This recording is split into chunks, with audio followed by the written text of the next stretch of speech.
Hello, everybody, and welcome to the Finance, Personnel, and Operations Committee meeting of the Portland, Maine Board of Education. Today is Monday, March 23rd, 2026. It is 6:01 p.m., and I am officially calling this committee meeting to order. My name is Sarah Bryden. I am chair of the committee.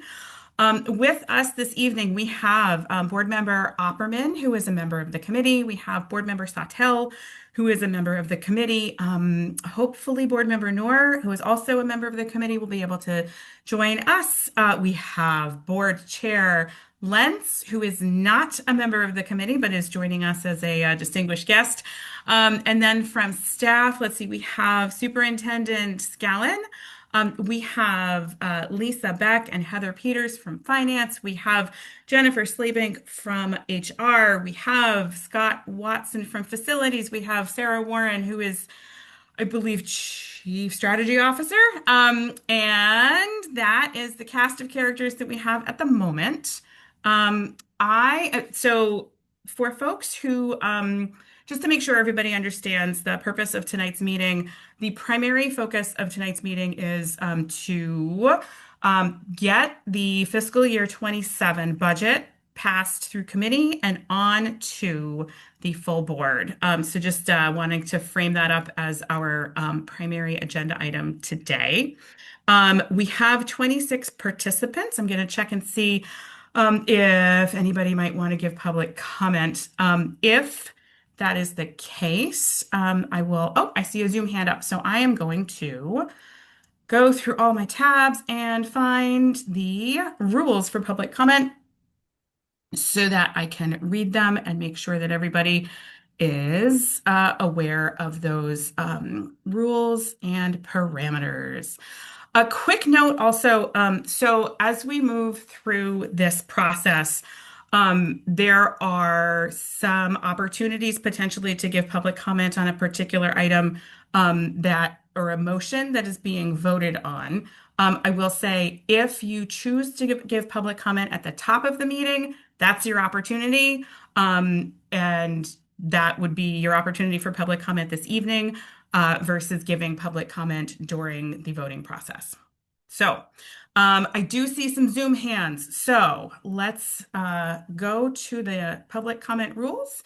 And this will just take a minute. So the rules for public comment are as follows. Members of the public may speak on any subject directly related to the operations of the schools, except for personnel matters, complaints concerning specific employees or students, because those need to be addressed through established policies and procedures.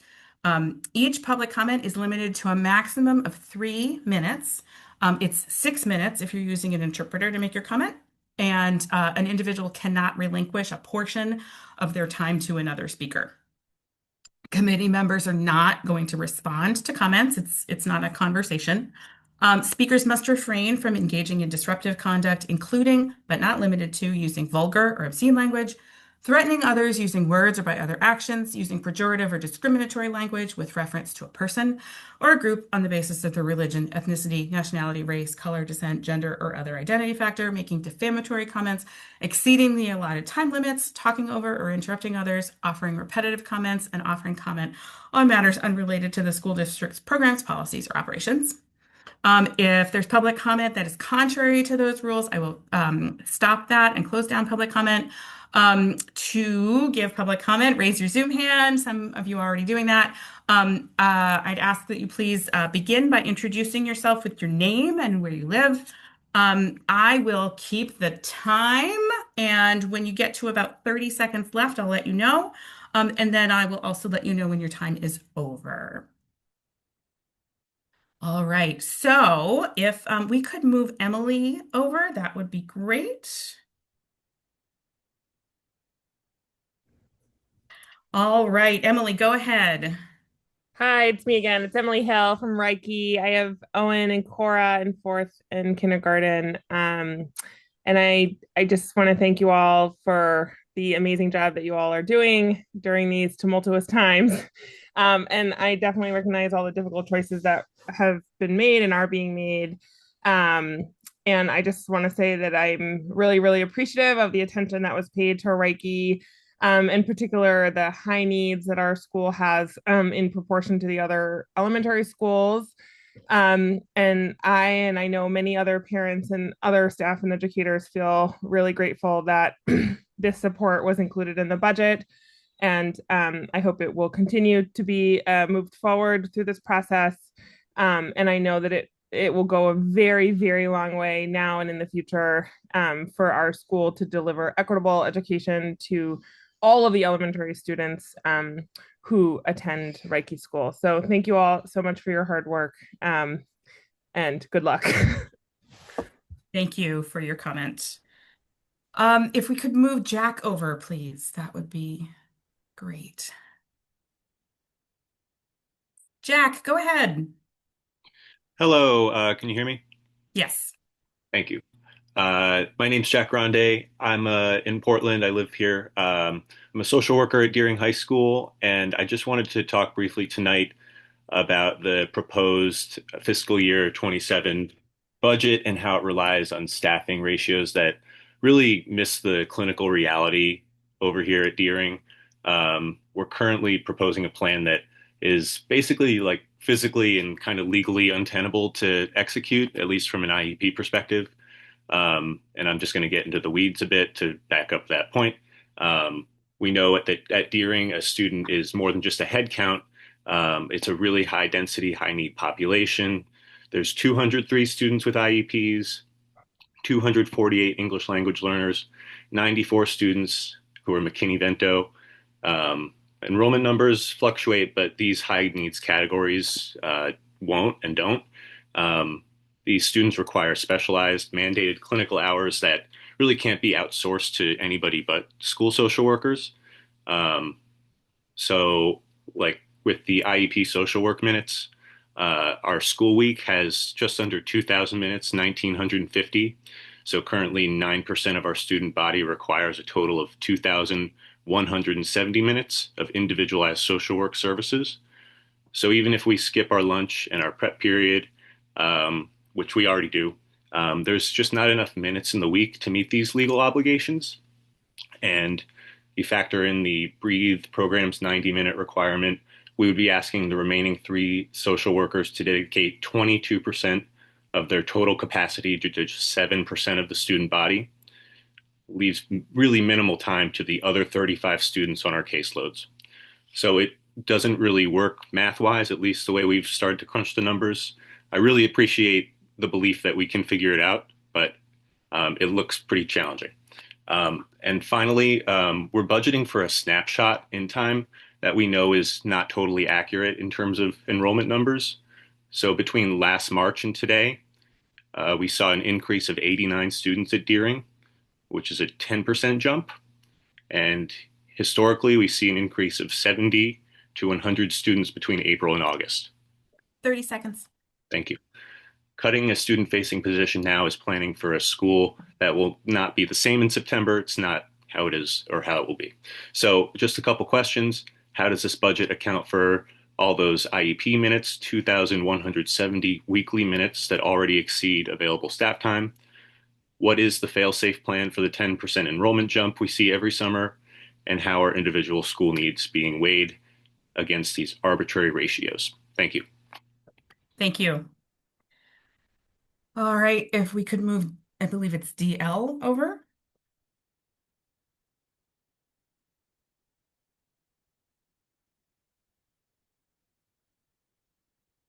Go ahead, you have 3 minutes. Uh, DL. Is that me? Yeah, that's how you're showing up. Yep, but we can hear you. Okay, my name is Anthony King. I don't know why it's coming up as DL. Oh, welcome. I'm the Latin teacher at Portland High. I sent school board members a note appealing for the Latin program. I don't know if there's a point of order about this, but I was hoping to read some of it and add a little bit of a comment at the end. Certainly, you have 3 minutes. Okay, thank you. So I'm here to plead for the survival of the Latin program at Portland High School. Uh, common defenses for study of Latin at the secondary level um, include improved SAT scores, gateway to learning any Romance language, the foundational knowledge that we get about our own culture from the Roman one. Um, I also note the rigor that's needed to study such a difficult language is prized when college admissions officers look upon a student's application. Um, as an elective, students choose to explore and enjoy topics not offered in any other classroom in the school system. The view of Latin as an elitist topic falls flat in my classes where students have a variety of backgrounds and needs. 15% ML learners, multilingual, and 20% with IEPs or 504 plans. Eliminating the program completely means that choice is gone, limiting options for those who want to learn about any other language or culture in depth. This will leave the largest district high school with only 2 world language offerings. My colleagues in Spanish and French will not be able to absorb all of the Latin students who may want to learn those languages in place of Latin. The program has been whittled down over 2 years from a 1.5 full-time position to a half-time full position. And now the proposal is to cancel the program in its entirety. Eliminating Latin is akin to eliminating any specialty study at any of the other high schools. I urge you to keep this program alive and continue letting students reap its rewards. I would like to add to that letter that I sent you that I have learned that typically these kinds of decisions are a school-based decision, yet no one has given me a rationale for canceling the Latin program as of yet. So I would look forward to that either on the school level or from the superintendent, because no one at the school level that I can talk to, what assistant principals are there, know precisely why. And it's all guesswork. So I would love to have an answer to that question. And I really hope for the sake of our students that we can keep this program. I thank you for the time to speak.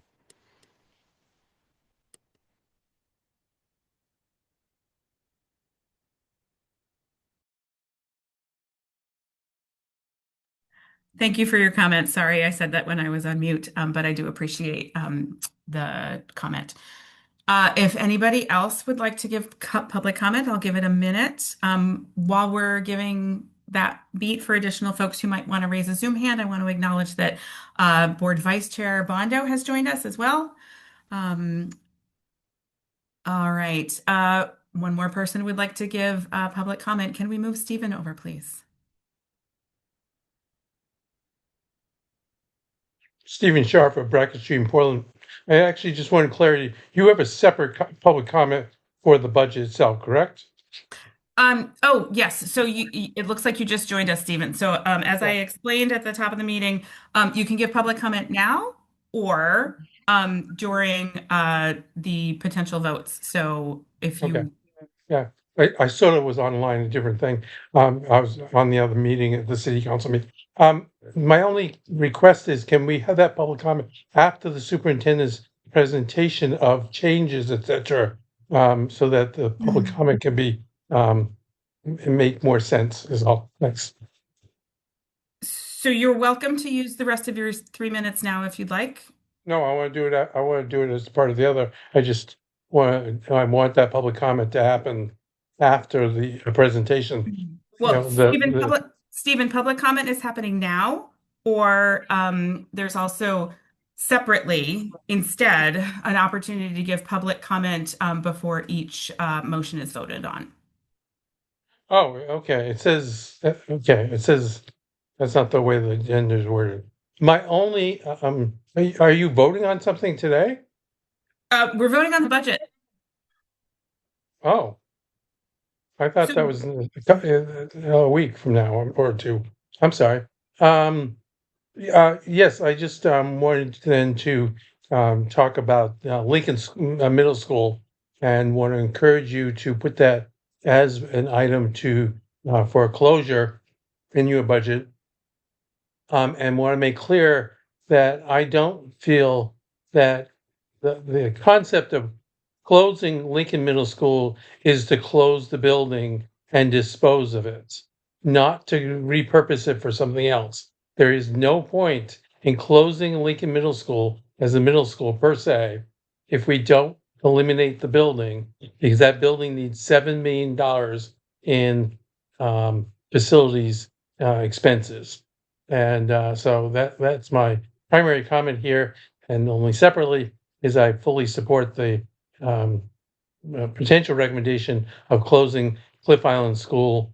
It will save at least 60,000, and theoretically could save a lot more if the city were to just literally provide each of those families with a $5,000 check.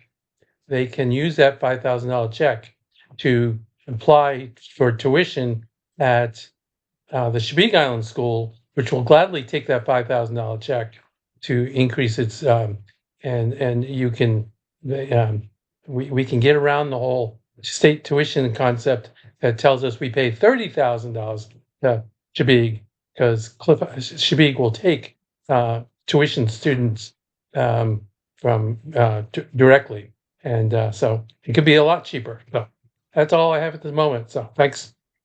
Thank you, Stephen.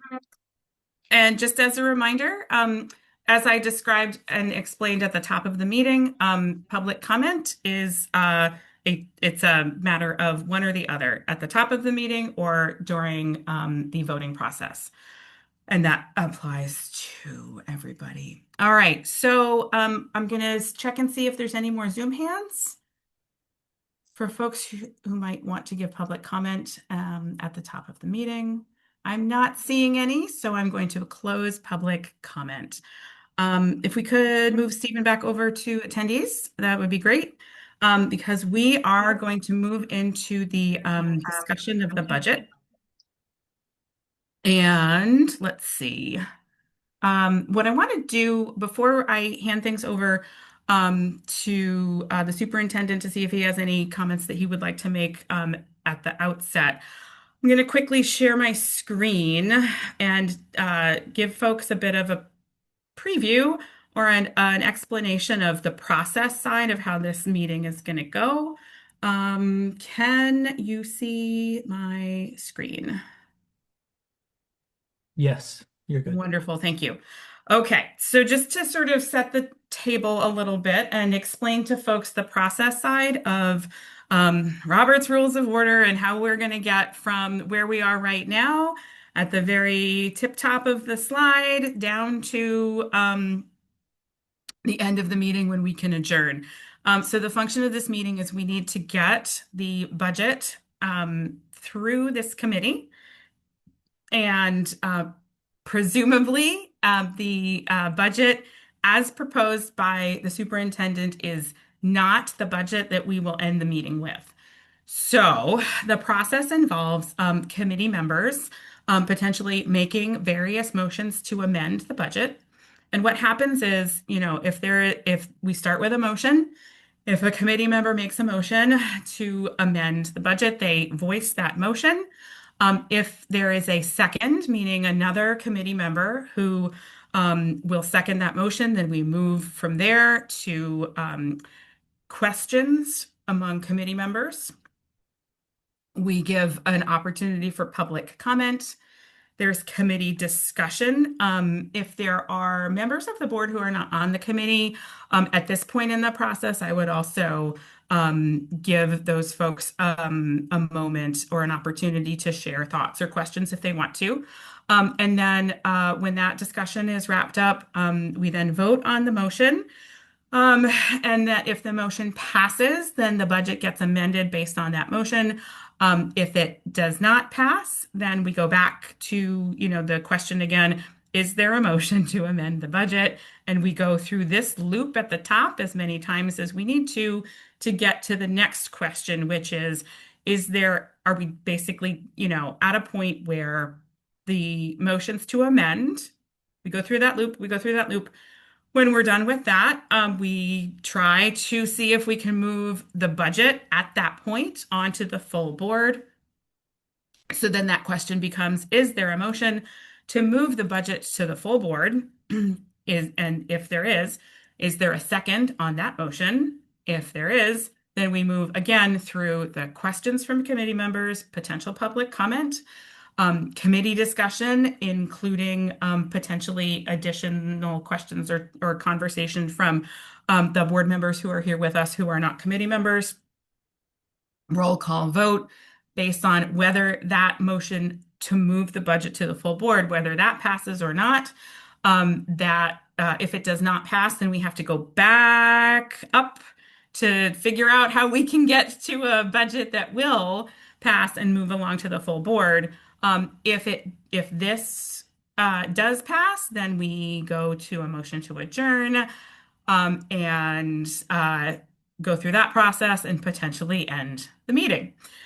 So I wanted to make sure that everybody has an understanding of how that is going to operate because it's a little bit formalistic and it's not something that everybody does every day. Board Member Sawtelle, it looks like you have a question. Go ahead. I have a few questions because I'm new to this. Right now we only have 3 committee members here, so that changes that to 2 votes. Yes. Okay.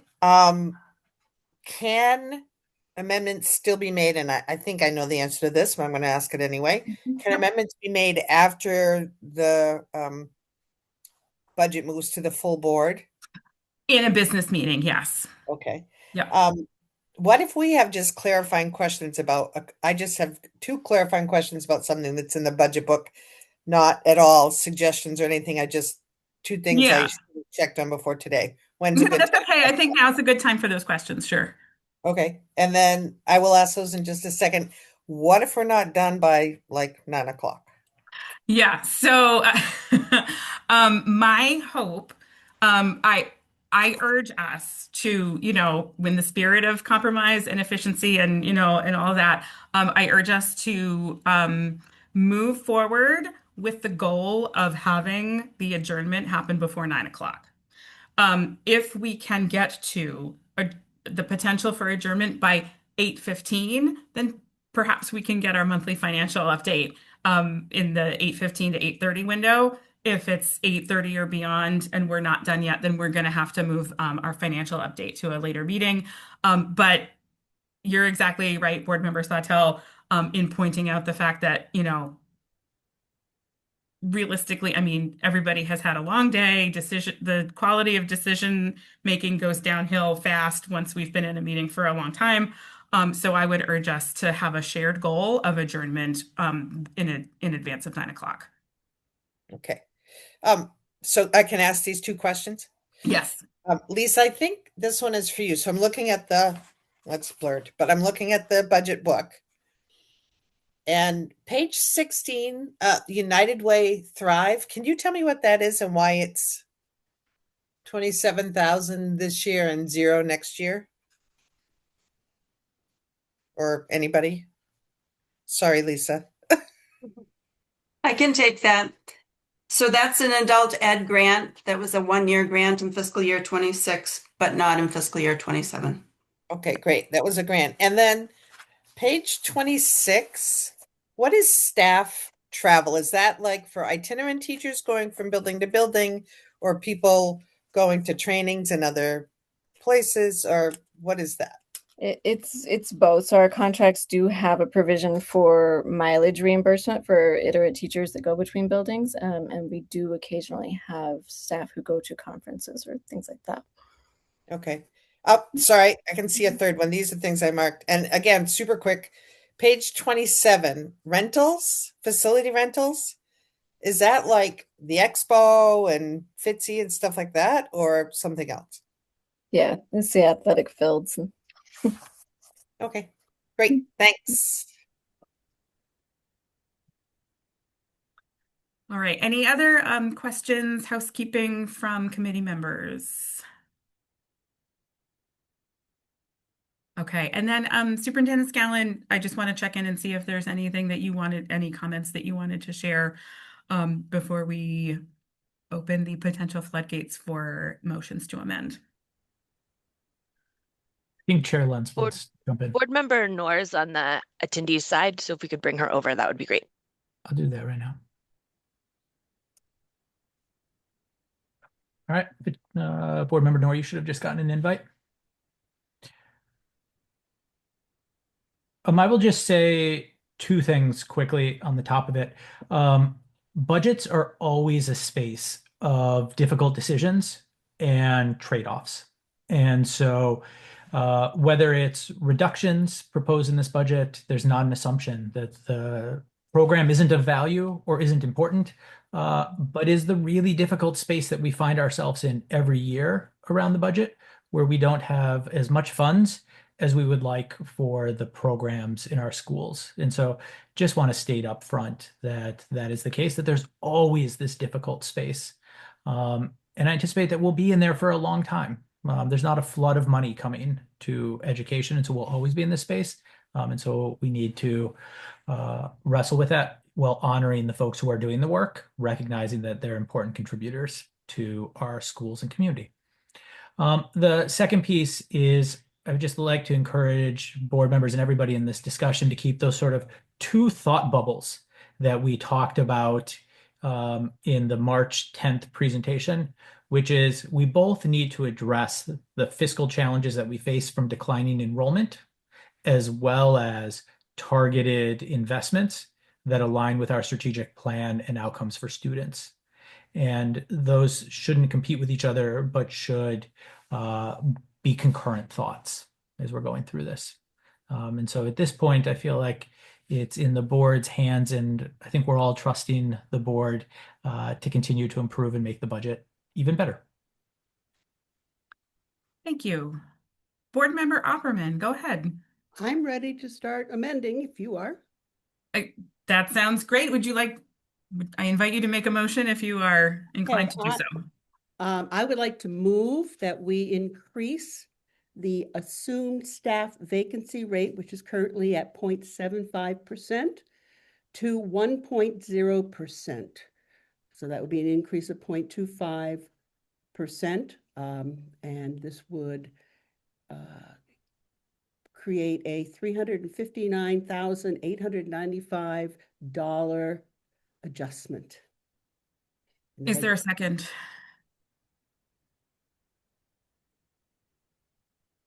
For the purposes of conversation, I will provide a second. All right. Questions from committee members about this motion?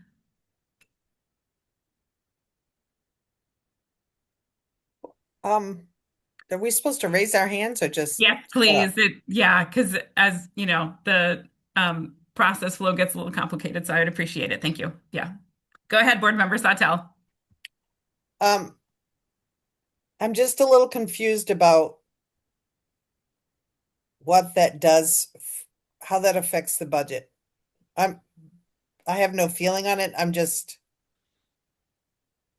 just don't understand that. I will do my best to explain. If I'm incorrect, there are people here that can correct my assumptions. We assume that we will not be able to fill all positions, okay? And that's why some of the positions that were unfilled have been taken off the budget. But even so, that's 4 to 5% often are unfilled. So that's the vacancy rate. Dr. Scallon doesn't put a 4 to 5% vacancy rate to decrease the budget. He's put in a 0.75% rate.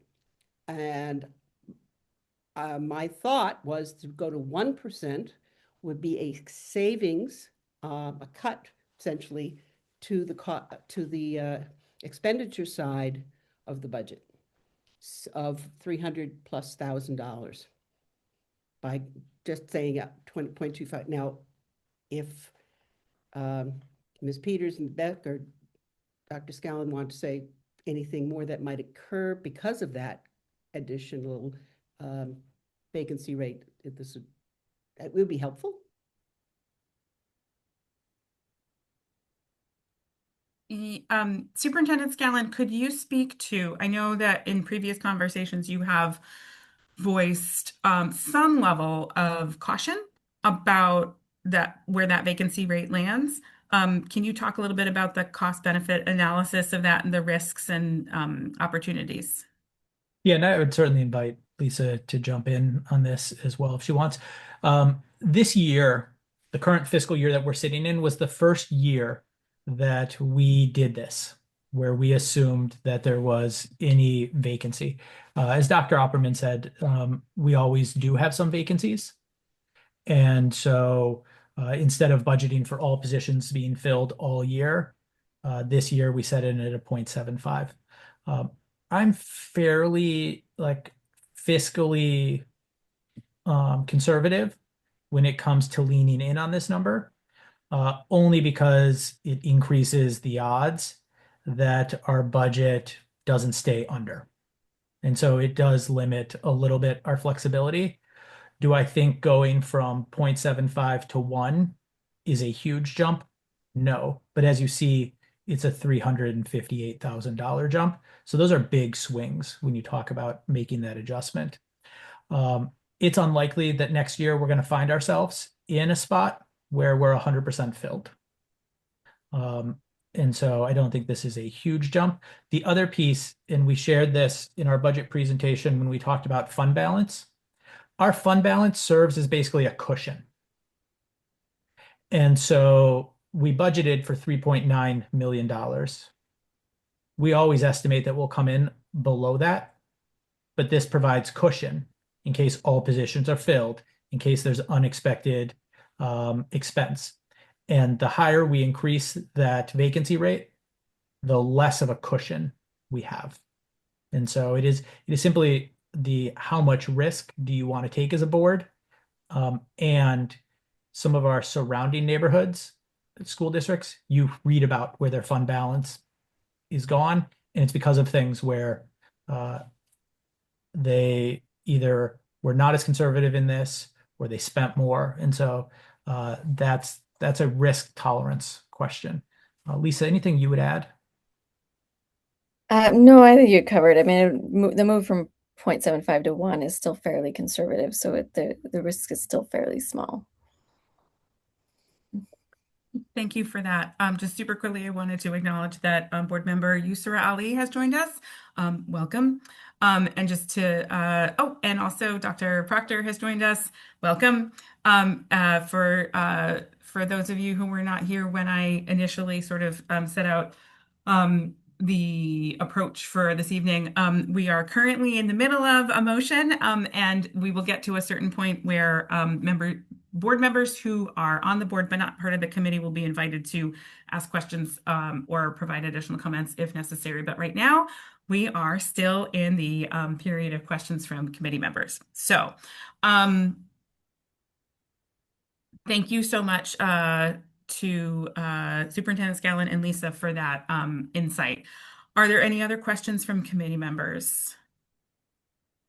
Also, it looks like, did we lose board member Noor? She is having internet connectivity issues. Okay. And so I will move her back over as soon as she joins. Okay, thank you very much. Okay, all right. So I'm not seeing any more Zoom hands from committee members who have questions about this motion. So I will check and see if there's anybody who wants to give public comment on the motion specifically about changing the vacancy rate in the budget from 0.75 to 1%. I'm not seeing any Zoom hands, so I'm going to close public comment. And so now, is there any committee discussion? Are there committee members who would like to talk about this motion before we vote? Well, And yep. And are they, I know. And are there any members of the board who are not on the committee who would like to add anything? Okay, all right. So time for our first roll call vote of the evening. Board member Opperman, how do you vote? yes. Yes. Board Member Noor is not back yet. Board Member Sawtell, how do you vote? Yes. Yes, and I am also voting yes. So that motion passes. And now, if you recall our process flow slide, we are now back again to the question of, is there a motion to amend the budget? Board Chair Lentz, go ahead. Could I just ask for as we are passing amendments, could we get the impact on the budget reflected? I know that's going to be a quick turnaround, so we could do it maybe after every couple, but I think that would be helpful to keep us knowing where we are. Yes, thank you so much. And just to check in, Dr. Scallon, go ahead.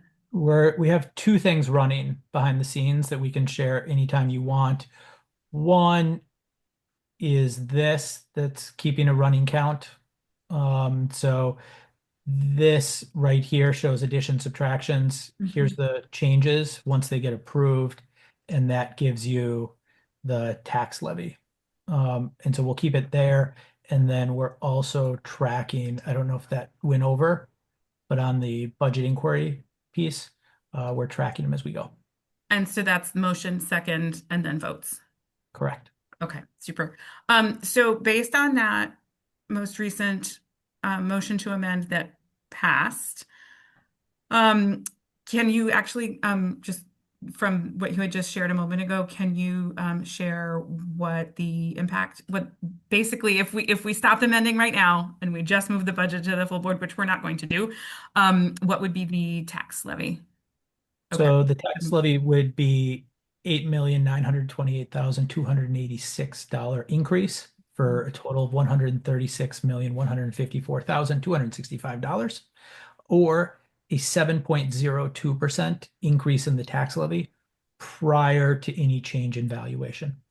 Okay, thank you. Is that big enough that you guys can see that, or do you want me to make it bigger as we're going? It's just barely. Bigger would be better for them. Yes. Yeah, let's make it bigger. Yes. Thank you. Thank you. No problem. Board Member Sawtell, go ahead.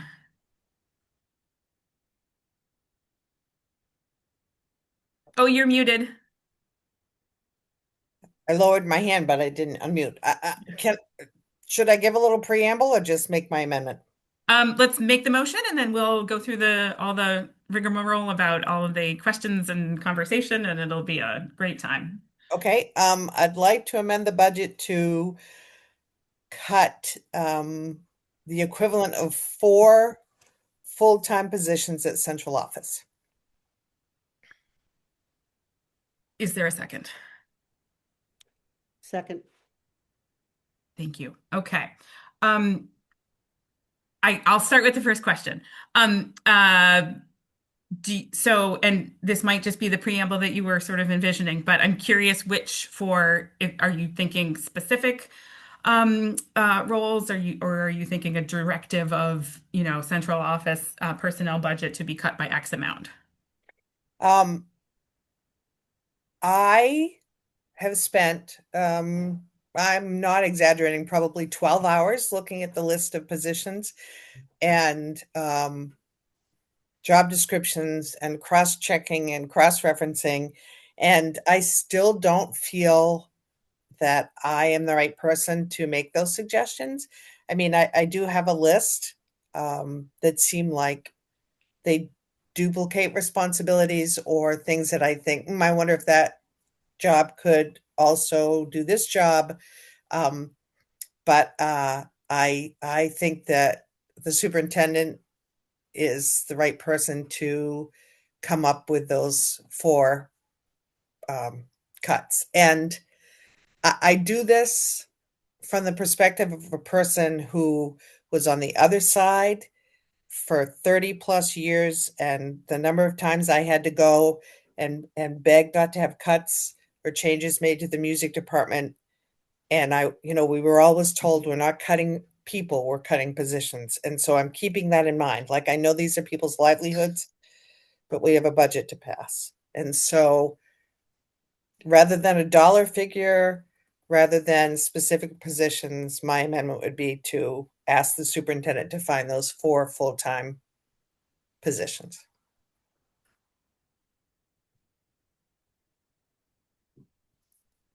Sarah, you're muted.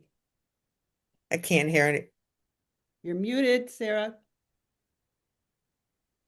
Thank you. Board Member Sawtelle, thank you for that additional context. I appreciate it.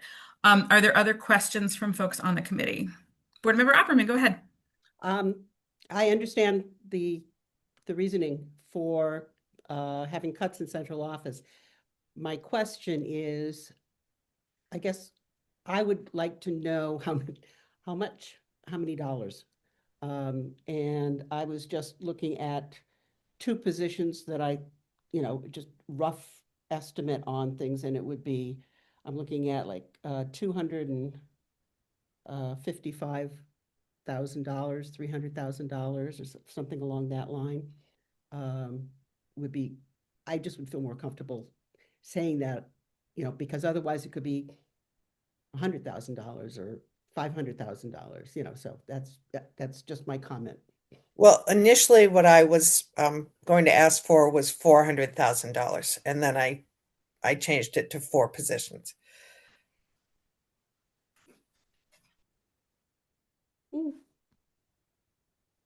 Other questions from committee members? Okay. Is there public comment on this motion? And the motion again is to cut 4 roles from central office. All right. Yeah, and a reminder, if you gave public comment at the top of the meeting, that was your opportunity. So we're not going to be taking public comment from people who gave public comment at the top of the meeting during this process. Okay. All right. We are now in committee discussion about the motion. Is there discussion about this motion? Board Member Opperman, go ahead. Yes, I second the motion in order to get conversation going on the move. So I would much rather have a dollar amount or than number of positions, just because I think that puts a little constraints on superintendent. The other, and it's always good.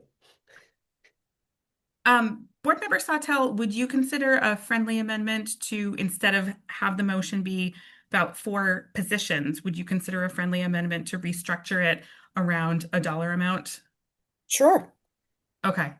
And you are wanting to move forward a reduction of $400,000? Is that what I heard?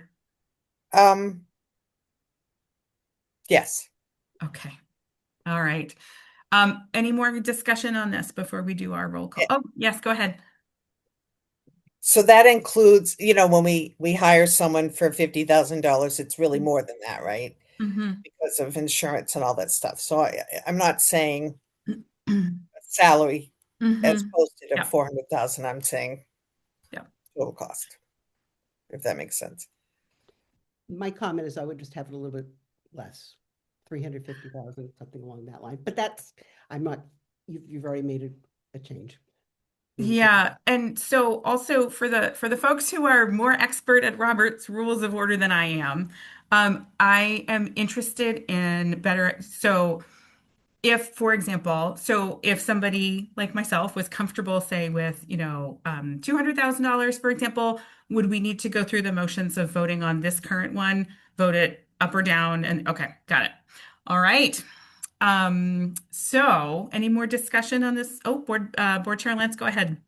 And I just want to make sure it's okay for me to talk at this point. Yes. Okay. I'm curious, Board Member Sawtelle, if the reduction is a reduction that you anticipate holding to decrease the tax levy, or if you're hoping to decrease this to then increase something else. I have other proposals later that would be offset by restoration, 0.5 here to 0.5 there, but this would be to decrease the tax levy. Thank you. Any other questions? Oh, Superintendent Scanlon, go ahead. I just want to share numbers so that it's clear in the change of FTE to people or dollar amount, which is what the desire is.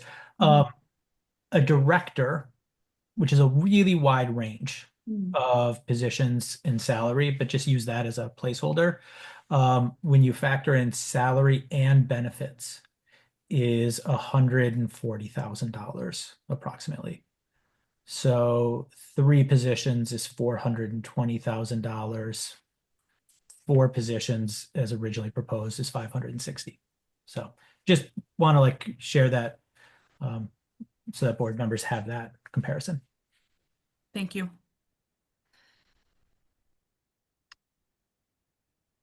Last call for questions, comments, discussion from committee members or board members who are joining us for the evening. Seeing none, let's go to the roll call vote. Board member Opperman, how do you vote? Yes. There's a question to restate the motion before voting. I don't know who that came from. Yeah, thank you. Okay, so the motion at this point is to reduce the budget by $400,000 in the area of central office personnel. Okay, so board member Opperman. Yes. Yes, okay. Board member Noor is still not here, I don't think. Okay, board member Sawtelle? Yes.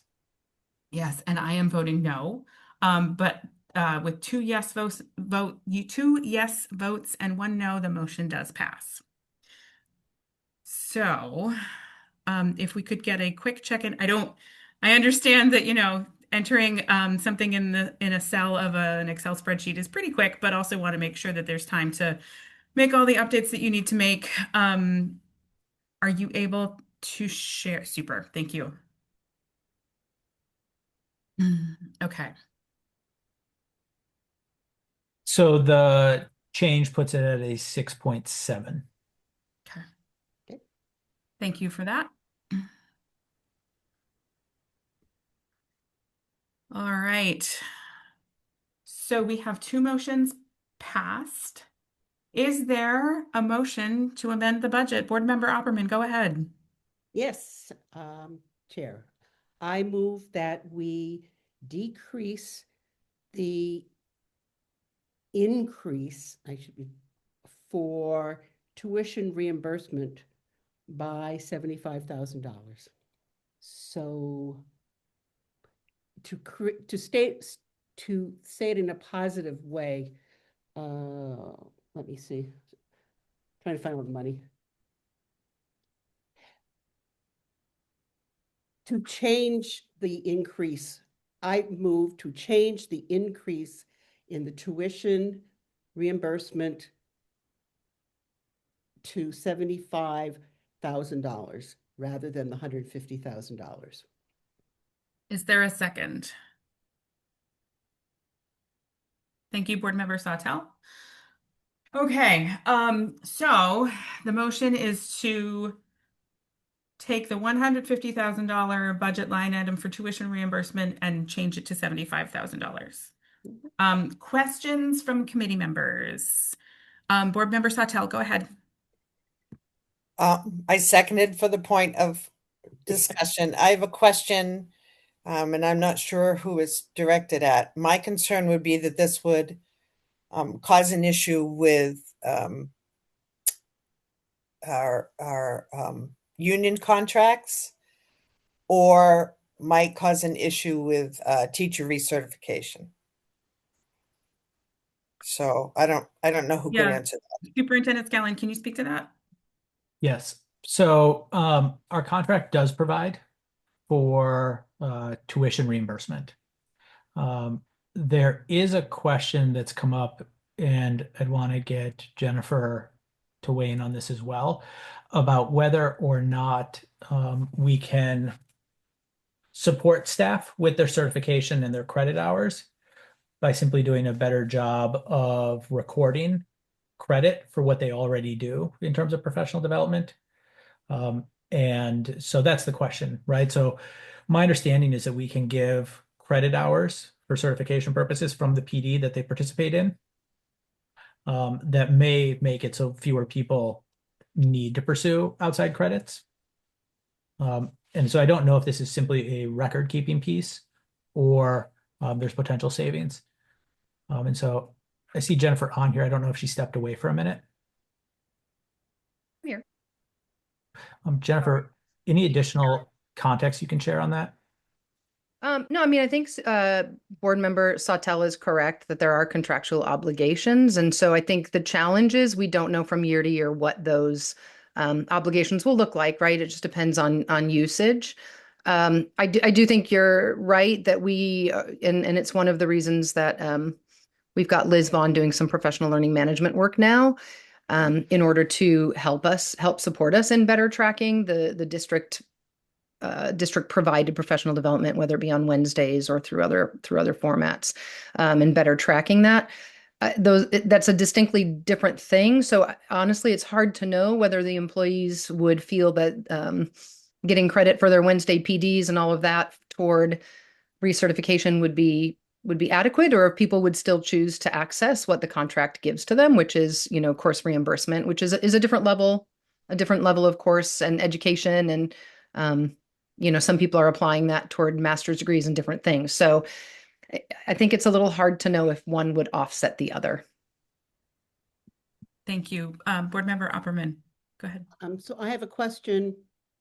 In the amount that we already have, was it depleted in the course of this year? It was. Was there a wish to go over the amount this year? Was there a request for more than the budgeted amount for this year, Lisa?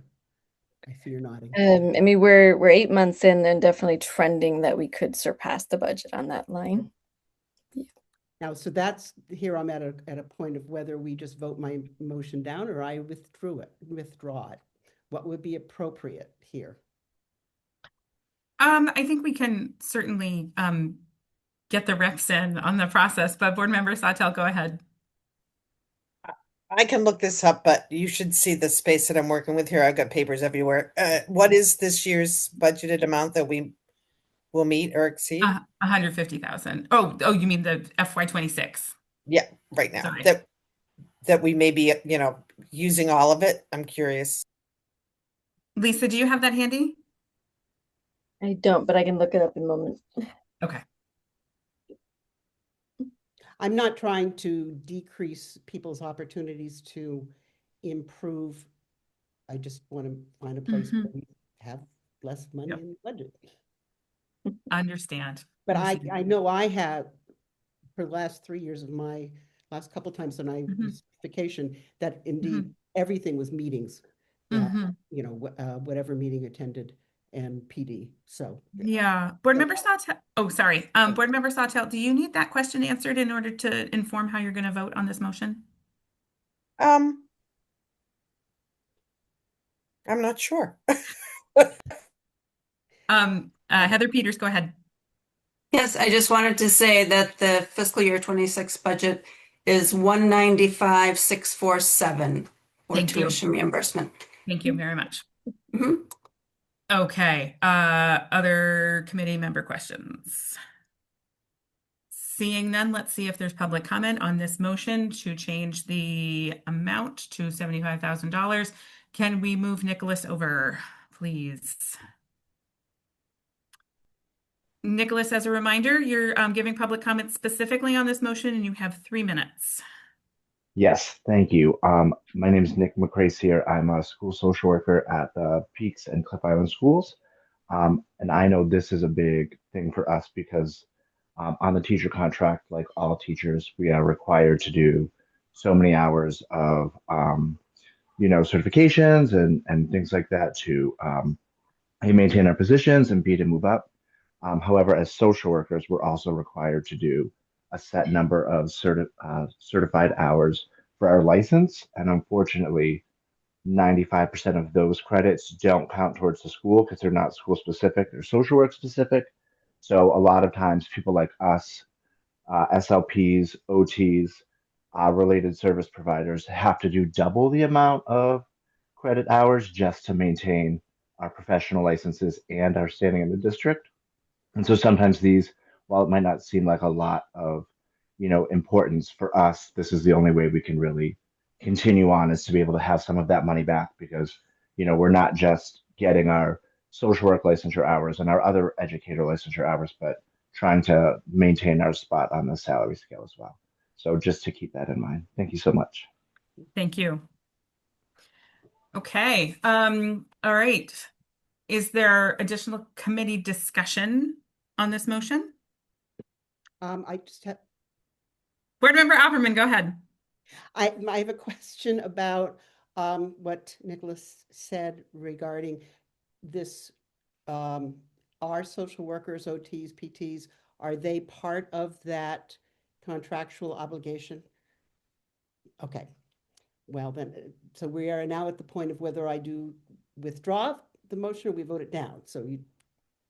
Fair enough. I'm not seeing any other Zoom hands. So let's do the roll call vote. Board Member Opperman. No. No. Board Member Noor is still trying to make her way back. Board Member Sawtell. No. No, and I am a no as well. So that does not pass. All right, I'm just gonna super quickly share my screen again on the process slide to keep us all grounded in where we are.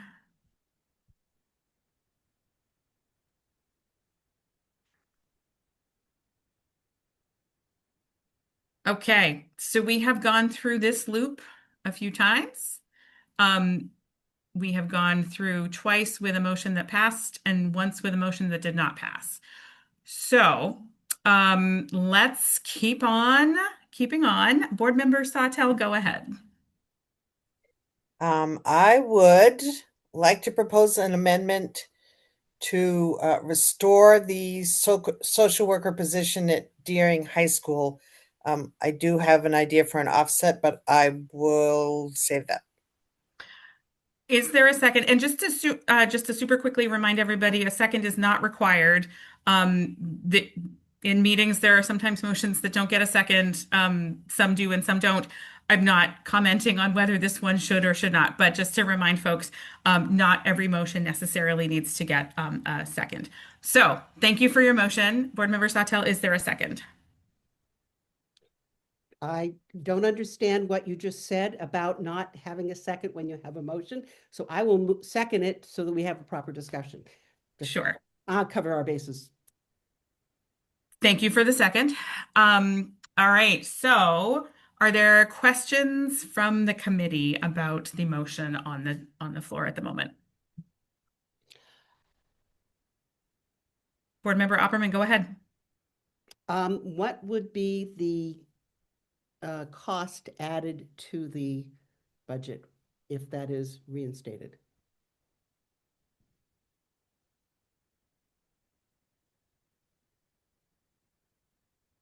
Is it 98K? 98,000? Yes, 98,000. That was my question, and I will save my comment for later. Okay. Other questions from committee members? Okay, I'm not seeing any, so we're going to go to public comment. And Board Member Sawtell, could you just super quickly restate your motion? I move to restore the Deering High School social worker position. Okay. All right. Is there public comment on this motion? Seeing that, okay. So it looks like we have one person who had her hand raised from before. Claire, can we move Claire over, please, to give public comment? All right, Claire, go ahead. You have 3 minutes. Hi, good evening. Can you hear me? Yes. Hi, I'm Claire Woodman. I live in Portland. I work at Deering. Thanks so much for taking my comment, and thanks so much for such a thoughtful approach tonight to all of the issues. I just want to echo Jack Grande's comments from earlier. I think that he presented some really powerful data that is a bit more granular than what you have in front of you. And I would just encourage before eliminating the social work position at Deering, that the board and everybody really familiarize yourselves with the data that Jack talked about. And again, thank you so much for taking my comment and for your time tonight. Thank you. All right. Next we have Mariella. Hi, this is Mariella from Deering. I just want to say thank you, Board Member Sawtelle, for bringing this up. We are so grateful, and we really want to remain intact with our team and support the students the way that they deserve. And, again, just echoing what Claire and Jack have said, that our acuity is so deeply, deeply high, and so we want to keep doing really great work together. And then in addition, perhaps if we don't cut our position, maybe looking at the new assistant superintendent position, or just looking at positions that aren't student facing directly. But thank you guys so much, and I appreciate everything, Board Sawtelle. Thank you for the comment. All right. Nick, can we move Nick over, please? Thank you. I just want to reiterate what all the other social workers said, and that, we're already stretched really, really thin in providing our, legally mandated IEP 504, all those services. And so having this position is very important. And thank you for bringing this up. And we appreciate all your guys' support. Thank you. Thank you for the comment. Okay. Victoria, can we move Victoria over, please? Okay, you have 3 minutes. Go ahead. Great, thank you. Thank you, Board Member Sawtelle, for talking about and putting back in the forefront the social work position at Deering. I think that's a great first step. I also want to remind the board that there are other cuts on the table, student-facing cuts that we have, and I have certainly spoken to before at this committee a few weeks ago and at the other school board general meeting. So again, just remember that student-facing cuts are difficult and challenging for our students, for our families, for our staff. And also want to thank school board member Jane Sawtelle again for proposing what she has for tonight. Again, remember that we also are facing a cut at Portland High School. I am a school counselor there now, and we have 4.5 counselors, and we are facing a cut as well after we took a cut last year for this current year. So again, I'm hopeful that one of you will make an amendment on behalf of the school counselors, as well as continue with advocating for our social work team as well. Thank you. Thank you. All right, I'm going to close public comment on this particular motion. Is there committee discussion on this motion? I did want to ask. Board Member Opperman, go ahead. Thanks. I did want to ask Member Sawtelle, you said there was something else you were going to bring back that balanced this, and just for my purposes of thinking about this particular motion, what were you thinking? In this particular case, I would be interested in exploring options regarding possibly billing main care to bring in some extra revenue on that. And I do have an amendment later on that might offset it, but I'd rather save that until that time. That's fine. I wanted to understand that, because that makes a difference in my vote, and I wonder, if that's possible, if social workers are main care reimbursable and all. Yeah. That piece, and that do we have the manpower, person power to manage that reimbursement, I guess would be my thought. I did ask some of those questions today, and I got some answers around that. And I did notice on the latest organizational chart we got from the superintendent that there is a person that says something about main care. I didn't realize we had that existing. capability. Yeah. But I guess then I just the thing is, if you cut, if it depends what Dr. Scallon cuts in central office, whether that reimbursement. So it's just a note on that. So I think I've discussed plenty at this point. Thank you. Board Member Sawtelle, I have a question. At this point, procedurally, this motion from your perspective would be reducing the property tax burden, correct? So you're not proposing it as a direct, okay. No. Well, I mean, it would be increasing the property tax. Oh, sorry. Yes. Sorry. Yes, I used the wrong word. Sorry. Thank you for that clarification. Any other discussion? What would that be? If that Ms. Beckram's Peters could tell us the change on the spreadsheet. If we put back cost. Okay. They put it back, you're raising to 6.78%. Back towards, yeah. Thank you. Appreciate that. Okay.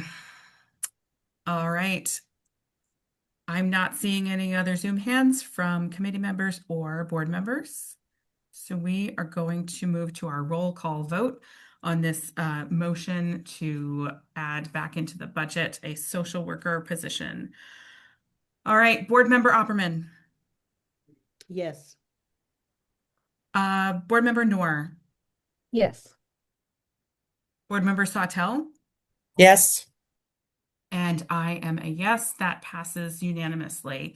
If we could just take a quick moment for staff to update the spreadsheets so we can see where we are.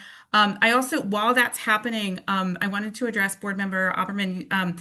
When I was making the point about the second on a motion, and I acknowledged that it was probably not the best timing for me to remember to provide that reminder. So procedurally, the point that I was trying to make is that in terms of the Robert's Rules of Order process of the meeting that we're in right now, it is a possible path on the flow chart that somebody might make a motion and there might not be a second, and then we just move along to the next potential motion. So that's what I was talking about there. Yeah. Yes. Yeah. In other words, if there was no second, the motion dies. Right. Exactly. Right, which is the thing that might happen. We'll see. I know, but that's what. Yeah. Yeah. I just appreciate in this situation where we have a conversation. Yes. Even before 9 o'clock. Yes. Yes, it's a very interesting and, this is not like any other, conversation that we have in our daily lives. Thank you so much for sharing your screen and showing where we are at the moment. Okay. Just so I know if I need to read this out each time, are folks comfortable just reading it off the screen? Yeah, I think so. Okay, great. Thank you. Okay. If we could move Victoria back over to the attendee list, that would be helpful. And we are now back to the point of asking, is there a motion to amend the budget?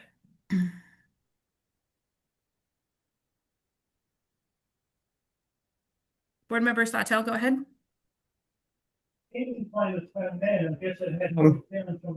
Just so you know, I have 5 amendments so far. So this is number 3 for me. I can't believe I'm saying this, but I move to amend the budget to remove the additional music teacher. Second. There's a second. So we are now in questions from committee members. All right, Board Member Opperman, go ahead. Is it appropriate to ask why here, or is that part of the discussion? You can ask your question now, that's fine. Why, other than just the cost? The timing?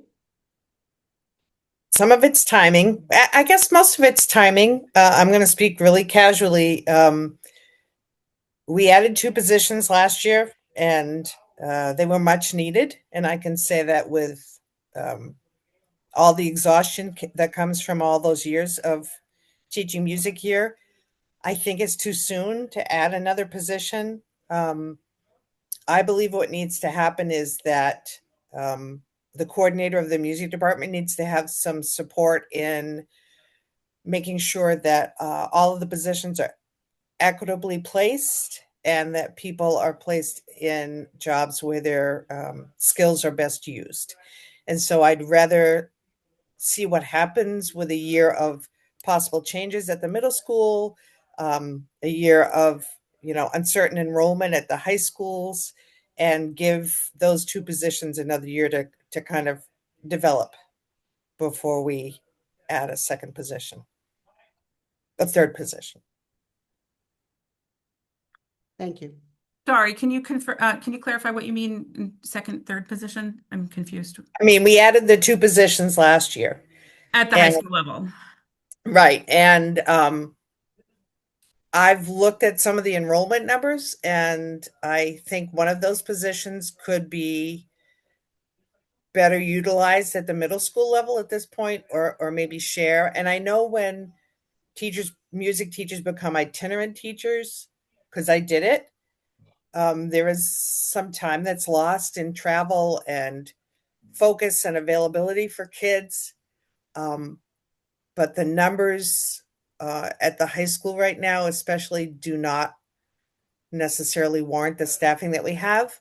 And I think there are also some positions at the elementary school. And again, this comes from my experience. When I taught elementary music, there were years that I taught in some specialized programs around the city. There was a year that I went and taught at Casco Bay High School. There were several years that I went and taught at Portland High School.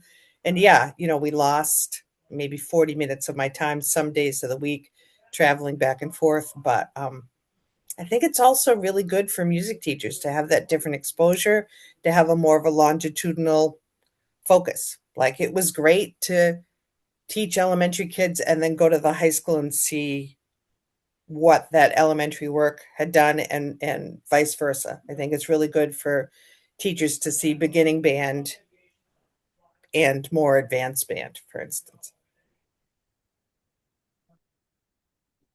Thank you. I have a staff question. And I think this might be an HR recruitment question. So sorry to put you on the spot, Jennifer Slabank. I'm curious to hear whether from a recruiting perspective, it would be equally less or more challenging to recruit folks for a role where you'd be teaching K through high school music. Because Board Member Sawtelle is talking about potentially having folks being exposed to broader grade bands. And my concern would include whether that is realistically a role that people want to do.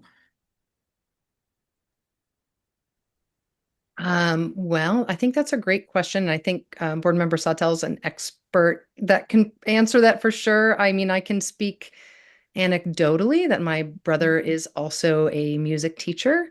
And when he got one of his first jobs in music instruction, he was sort of that itinerant, covering a lot of schools, a lot of grade levels. And he felt that was really challenging, burnt him out very quickly.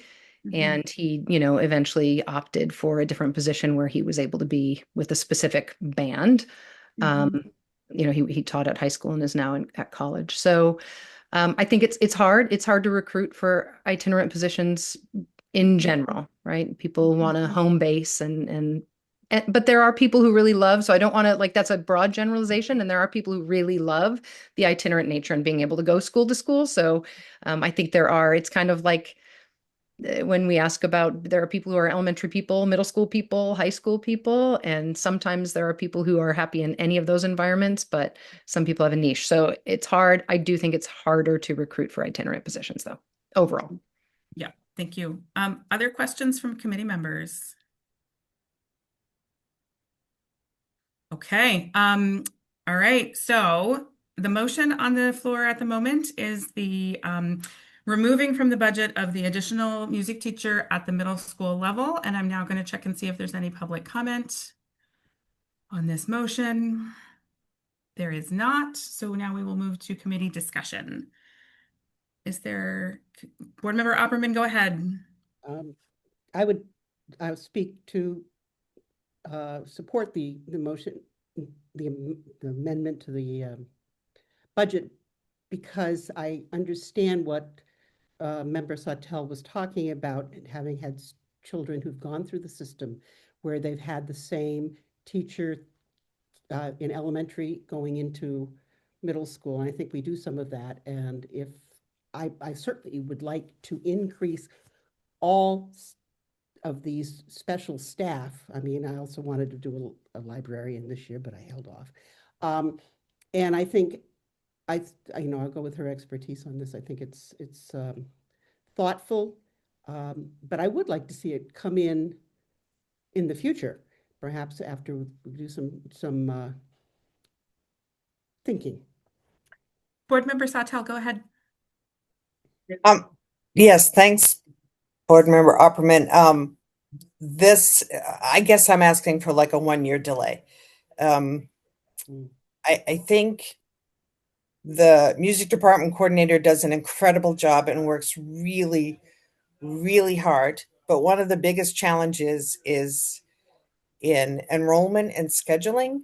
And some of that comes from her status as a department coordinator, and trying to negotiate with building administrators about when certain classes can be, and at the elementary and middle school level, and then trying to get enrollment up at the high school level. And I think another year of trying to really recruit, and at the high school level, the ensembles are still recovering from COVID depletion as well. And I think in another year, we'll have a better sense of where we actually need additional people, and where they have the most, I'm really interested in people having job satisfaction as well. And I was one of those people that loved bouncing around. I mean, it was great teaching elementary school for 30 years or 23 years. But when I got a chance to see the fruits of all those labors later on, I didn't expect to love it as much as I did. And I would encourage the music staff and the music coordinator in particular to try to make best use of that with the help and support, and I'm going to use the word enforcement of some administrative pressure. Thank you for that. I will say that I am not going to support the motion. I completely, respect your perspective. I will say my strong hope around, improving the high school program is directly linked to having a strong feeder program. And as a parent of fifth graders, and watching, what they have been able to access and what their peers have maybe not been able to access, I just think it's really important to fund staff that will be able to assist our middle school and elementary school students to learn instrumental music. So I will not be supporting the motion, but again, I am respectful of your opinion. Any other committee member questions, comments, or board member questions or comments? Seeing none, let's do the roll call vote. Board Member Opperman. Oh, I'm sorry. Vice Chair Bondo, go ahead. I didn't see your hand. Hey, somebody's commenting. Yeah, thank you. I just have a comment, and I'm totally approve Member Sawtelle about the pausing of the music, because it's really making sense. When I look at, then we have increased it last year, and then, pausing to see the impact and outcome. So it was one of my notes also.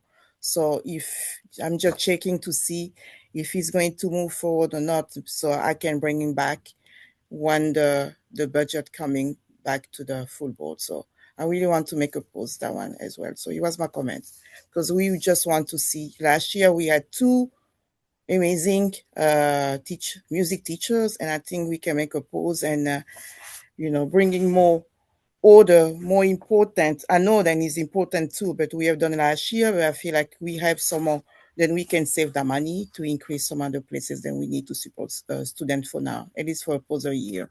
Thank you. Thank you. Okay. All right, roll call vote. Board Member Opperman. Yes. Board Member Noor. Yes. Board Member Sawtelle. Yes.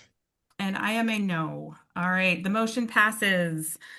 So if we could get the magical spreadsheet updated and get a quick visual on that, that would be helpful.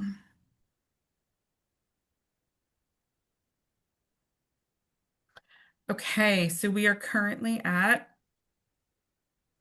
a 6.7 increase on the tax levy. All right, is there a motion to amend the budget?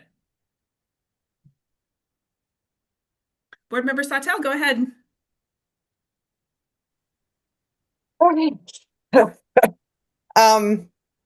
I would like to amend the budget to keep the 0.5 Latin teacher at Portland High School. Is there a second? Second. Thank you, Board Member Opperman. Okay, questions from committee members? I was wondering how many students are involved, how many classes there are at this point. So someone can correct me, and I'm sure I'm off by a student or two, but my understanding is that enrollment right now for fall is about 22 students who are interested in Latin 1, 30 or 31 students who are interested in Latin 3, and 2 students who are interested in Latin 2. I think the students who are Latin 3 are students who've done 2 years and are hoping to get 4 years, because that's what most colleges want, is 4 years of a specific language. Does that answer your question? Yes, it does. So that's roughly 50 students. Yes. Thank you. Other questions from committee members? Okay, seeing none, our next spot along the process flow is public comment on this motion. And if we could please move over Michelle Tucci. Specifically, you have 3 minutes on the motion of Board Member Sawtelle's motion about the 0.5 FTE Latin teacher. You have 3 minutes. Go ahead. Thank you. I am the cluster coordinator at Portland High School for English and World Language. As many as you know, I also taught Latin for very many years at Portland High School. And I wanted to say that Board Member Sawtelle's numbers are, in the end, the overall number is correct, but it was reversed. And the reason that there are no Latin 2s is because we didn't run Latin 1 last year due to a medical leave of absence. So in the future, hopefully the numbers will continue to grow, but certainly there are enough for sections. And all of the board members, I did email you, so you're aware of my comments, but I do urge you to retain the program and maintain equity too with Deering High School, which offers 3 languages. Thank you. Thank you. All right, GS, if we could move them over, please.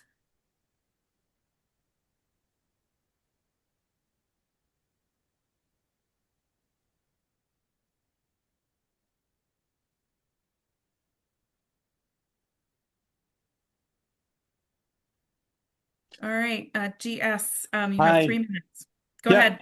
Hi there. My name's Jeff Slack. I'm also a teacher at Portland High, and I appreciate this motion to save that position. And one of the things I was thinking about in this as well, something to consider is there are students in Latin, but then also if you cut that position, and then when students in the future are looking for their college planning, they're going to need to and likely want to think about enrolling in foreign language classes. And so then you're going to have impact on increased class sizes in French and Spanish. So that was just something to consider with this. So I hope you can save the position. Thank you. Thank you for your comment. If we could move Lisa over, please.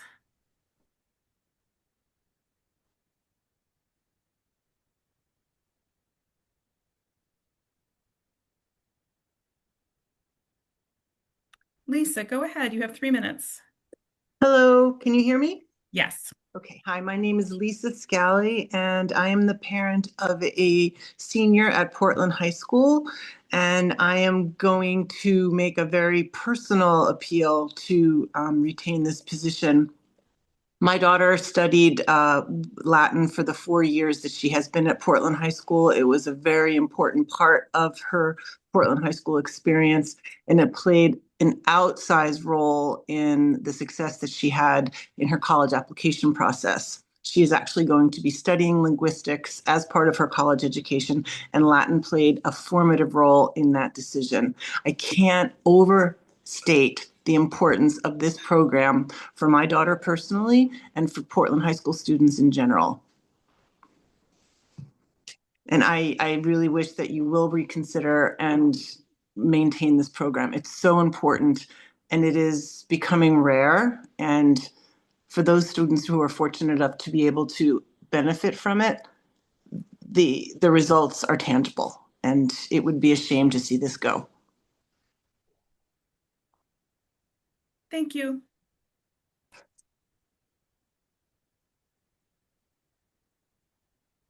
Okay, I am not seeing any other public comment.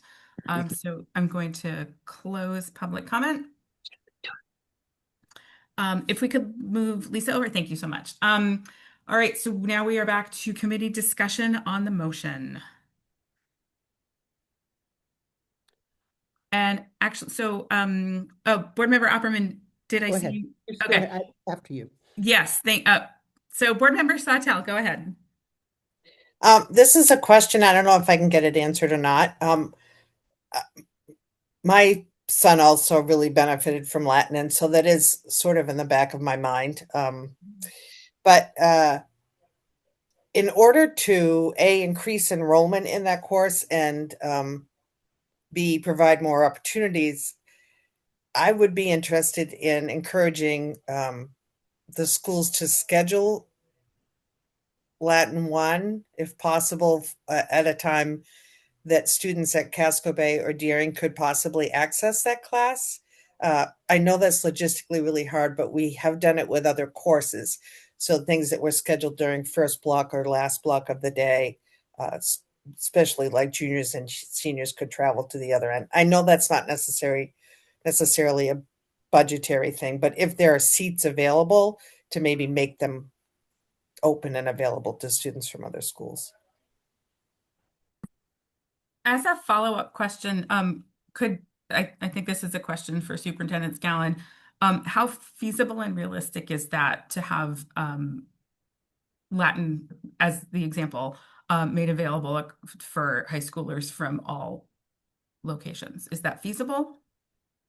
So there are small examples of where that's tried, as Board Member Sawtelle mentioned, first or last period. And so there's an ability to open a section. It becomes hard in future years if you imagine trying to offer both Latin 1 and Latin 2 first period. And there's a reality that our schools are on different schedules, where one is on a semester, one is on a year long. And so that is a question. I think that one of the things in this budget that I'll just name is we made adjustments based on enrollment, and then school leaders made decisions based on demand. And so I think there's a piece playing in here. And so just want to name that. But we can certainly give the feedback to the school. It'll again depend on what other courses the students are registered for. And so I don't want to create a Pollyanna where we think it's easy. And as a follow-up question to that, I think my question is, if this motion passes, does that then require Portland High School to use that 0.5 FTE for Latin? And the other side of that same coin is, if this motion does not pass, is there still room and the possibility that building leadership could decide to take a 0.5 FTE from their available budget for Latin? I mean, I think what I would say is that if the board here makes a decision to put back in the 0.5 because of the desire to maintain Latin, the school leaders are going to hear that and act on that intent. And so they would use it to restore Latin. I feel very comfortable with that. I don't want to create a sense that if you didn't move it, that the principal would simply make a different decision. The principals also face difficult trade-offs. And so this is not an easy decision, and one that school leadership considered when making this. And this is a reduction that, as people said, have happened over time, right? That there's been a lack of like real high numbers of interest. And so it's been a deliberate course by the school leaders. And I'm not trying to throw any blame on a school leader. I think they wrestle with really difficult trade-offs on this. And you can see them being sort of thoughtful of scaling it down so that students could finish and that there weren't new students coming in to take the program. So yeah, I don't want to say that if you didn't restore it back, that it'd be very easy for the principal to do that. Thank you so much. All right, Board Chair Lentz, go ahead.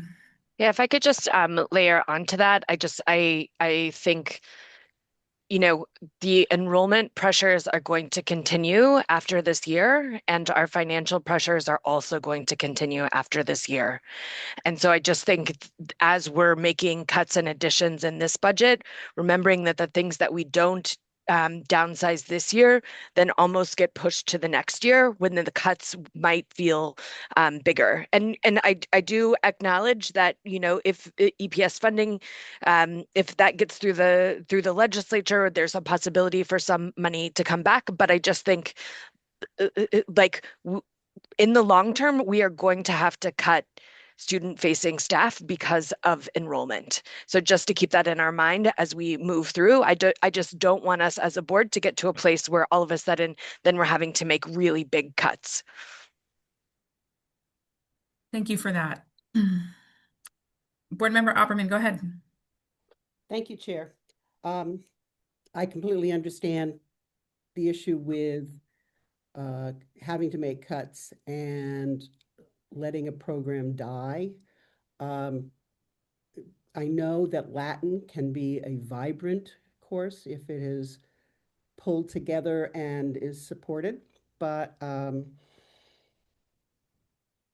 mean, guidance counselors have to really want to do it themselves to lead students into it. So in as much as this is decreased at this point, I think Dr. Scallon did mention this is what the administration in the building was doing, administration and guidance counselor. Latin is an incredibly important course for many, and I'm very mixed on this at this point. Thank you. Board Vice Chair Bondo, go ahead. Thank you. Can I ask a question? I just need to get some clarification. Yes, thank you. Yeah, so I'm kind of a little interesting. I don't know. Maybe Superintendent can answer that. I know I heard some number from board member Santel about 50 interested. So I'm just wonder because when what students are interested but they are not confirmed to attend those classes, right? So they're just sending the interests, but to confirm is coming maybe September. Then we know then that class has been confirmed.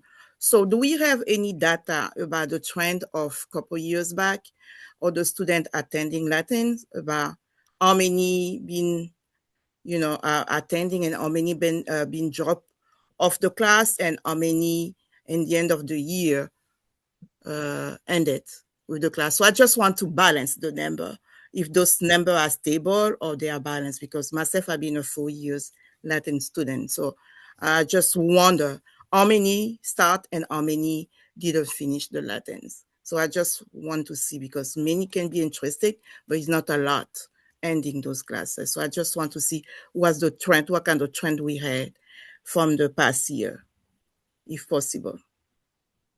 So I don't have those numbers on me other than when I asked school leaders for the number of students taking Latin this year. I believe the number was in the 40s. The number next year, as you pointed out, is at course selection time. So it's about 30 students that are indicating that they're interested in Latin 1. My understanding is the majority are incoming ninth graders. And then the 20, 25, somewhere in there, are students that are currently in Latin 2 that would move to Latin 3. But we could look to see if we can get you, for the board discussion, the historical. Yes, Thank please. you. Thank you. Board Member Sawtelle, go ahead. In response to that, I think we're going to need to look a little further back than last year, because as Michelle Tucci was saying, last year was not a typical year. So we might need to look a few years back about, and I don't know what the answer to that is at all. I'm also really concerned about the numbers in other classes. When students can't fit into a French or a Spanish class, students who otherwise would have opted for Latin, they end up in a study hall and they don't have the world language that they need. Most colleges now want at least 4 years of a world language, and quite often the same language. So I think that's something really important to consider too. Thank you. Other questions, comments, additions before we vote? Okay. All right. Roll call vote time on the motion to restore the 0.5 FTE Latin roll. Board Member Opperman. Yes. Board Member Noor. No. Board Member Sawtelle. Yes. And I am a no, so the motion does not pass. But we will return on our process flow to the question, is there a motion to amend the budget? And I think, Board Member Sawtelle, did you say you had one more? I do have one more, and then a question that might be number 6, but I can't remember. Okay. But I'll go with my amendment. So, okay. Why can't I do this without a preamble? I'm just going to have to say this. I'm willing to negotiate. Okay. Number. Appreciate that framing. I would like to amend the budget to cut the $600,000 expenditure to Very Done.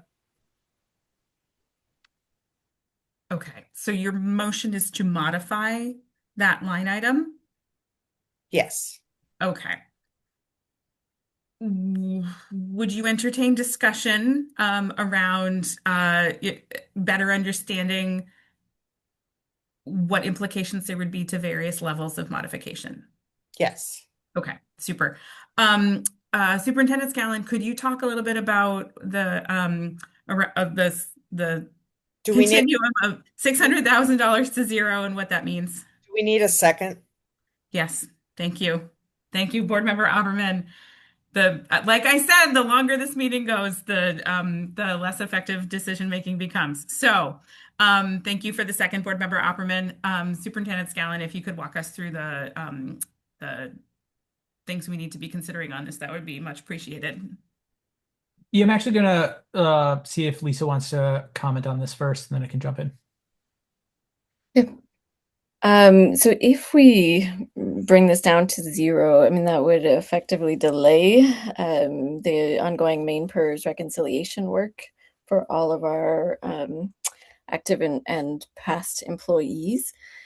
Main PERS has some capacity challenge, and so they are not necessarily able to move at the speed at which Very Done is now moving. So Barry Dunn is, considerably ahead of them in terms of how many employees they've managed to review. The challenge if we delay this work is that we've had considerable learning curve to get Barry Dunn up to speed on both PPS and the main PERS systems. So the risk of delaying is that if we pause and then have to restart, you're going to experience that learning curve. And we run the risk that in the long run, it will actually end up costing more because we'll pay more in the future when we pick this work back up. And if you go somewhere in the continuum, say if you bring it down to 300, it's likely we would not get through all employees with a lesser amount. Yeah, and just a quick follow-up to that, I do see you, Board Member Sawtelle, but as a quick follow-up to that, when you say we wouldn't get to, would that impact the accuracy of potentially a retiree's benefit, whether they have recently retired or might retire in the next year or two? Is there a risk that they might get a main PERS benefit that is inaccurate? There is a risk if we don't review all employees' accounts to ensure that they're accurate, that something could be inaccurate that wouldn't be caught if we don't have Barry Dunn review it. Okay. Thank you for that. Board Member Sawtelle, go ahead. Maybe someone can explain how they're prioritized, because it was my understanding that the closer to retirement, or if you had recently retired, those were some of the first to be addressed, and that by delaying a year, it would be the people affected would be not that close to retirement, but I could be wrong. So the prioritization was first people who had recently or were about to retire, or people who had life events such as a death or something of that nature that needed more immediate review, followed by current employees.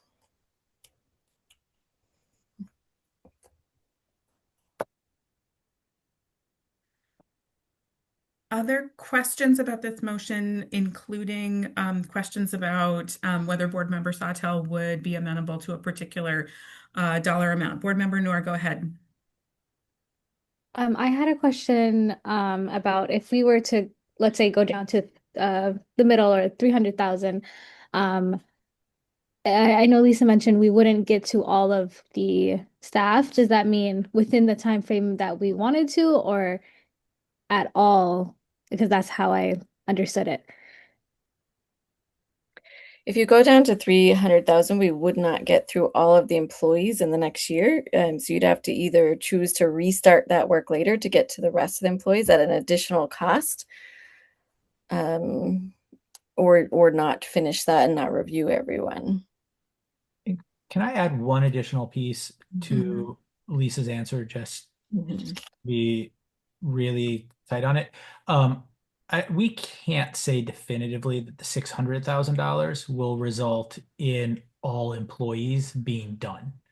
The scale of the review, just to be clear, is 10,000 people. We're hoping to put a significant dent in that by taking out people that we can say have no connection to main PERS because they participated in another retirement plan. So that number will go down, and it'll be by, 2,500, 3,000 people probably. But it is very possible that this will be continue to be an item another year from now.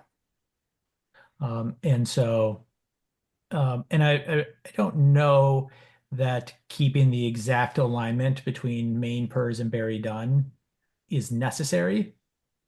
It certainly would be ideal, but I'm not sure that keeping the alignment is as important as getting done with our side of the review. Thank you for that. As a follow-up, I want to see whether or not I'm following, or if I'm making a connection that is appropriate or not. The less we spend in this particular year, so like if we took the $600,000 and brought it down to $300,000, does that increase the likelihood that this problem persists for more and more time? Yep. Okay. Thank you for that. Let's see. Did I see a Zoom hand? I did not see a Zoom hand. Okay. All right. Vice Chair Bondo, go ahead. Yes, thank you, Chair. I just need to have a clarification. Superintendent, you just mentioned about one more year. So how many years? So I mean, the FY 27-28, we going to have also something under that contract, right? Under that budget. So do we have any estimation for many more years, or we just going to go, we going to review that one year by year with the speed of the work they're doing? I mean, right now it's a year by year review. There's been a lot of work to automate as much as possible the process. And there's been progress on that. And there's still some tuning to do around it. The more we can get that, that'll allow large batches of folks to go through, and then main PERS to really focus on the really difficult one-off individuals, where it really requires a much more thorough review or deeper and time-consuming review. And so that's what they're trying to get to now.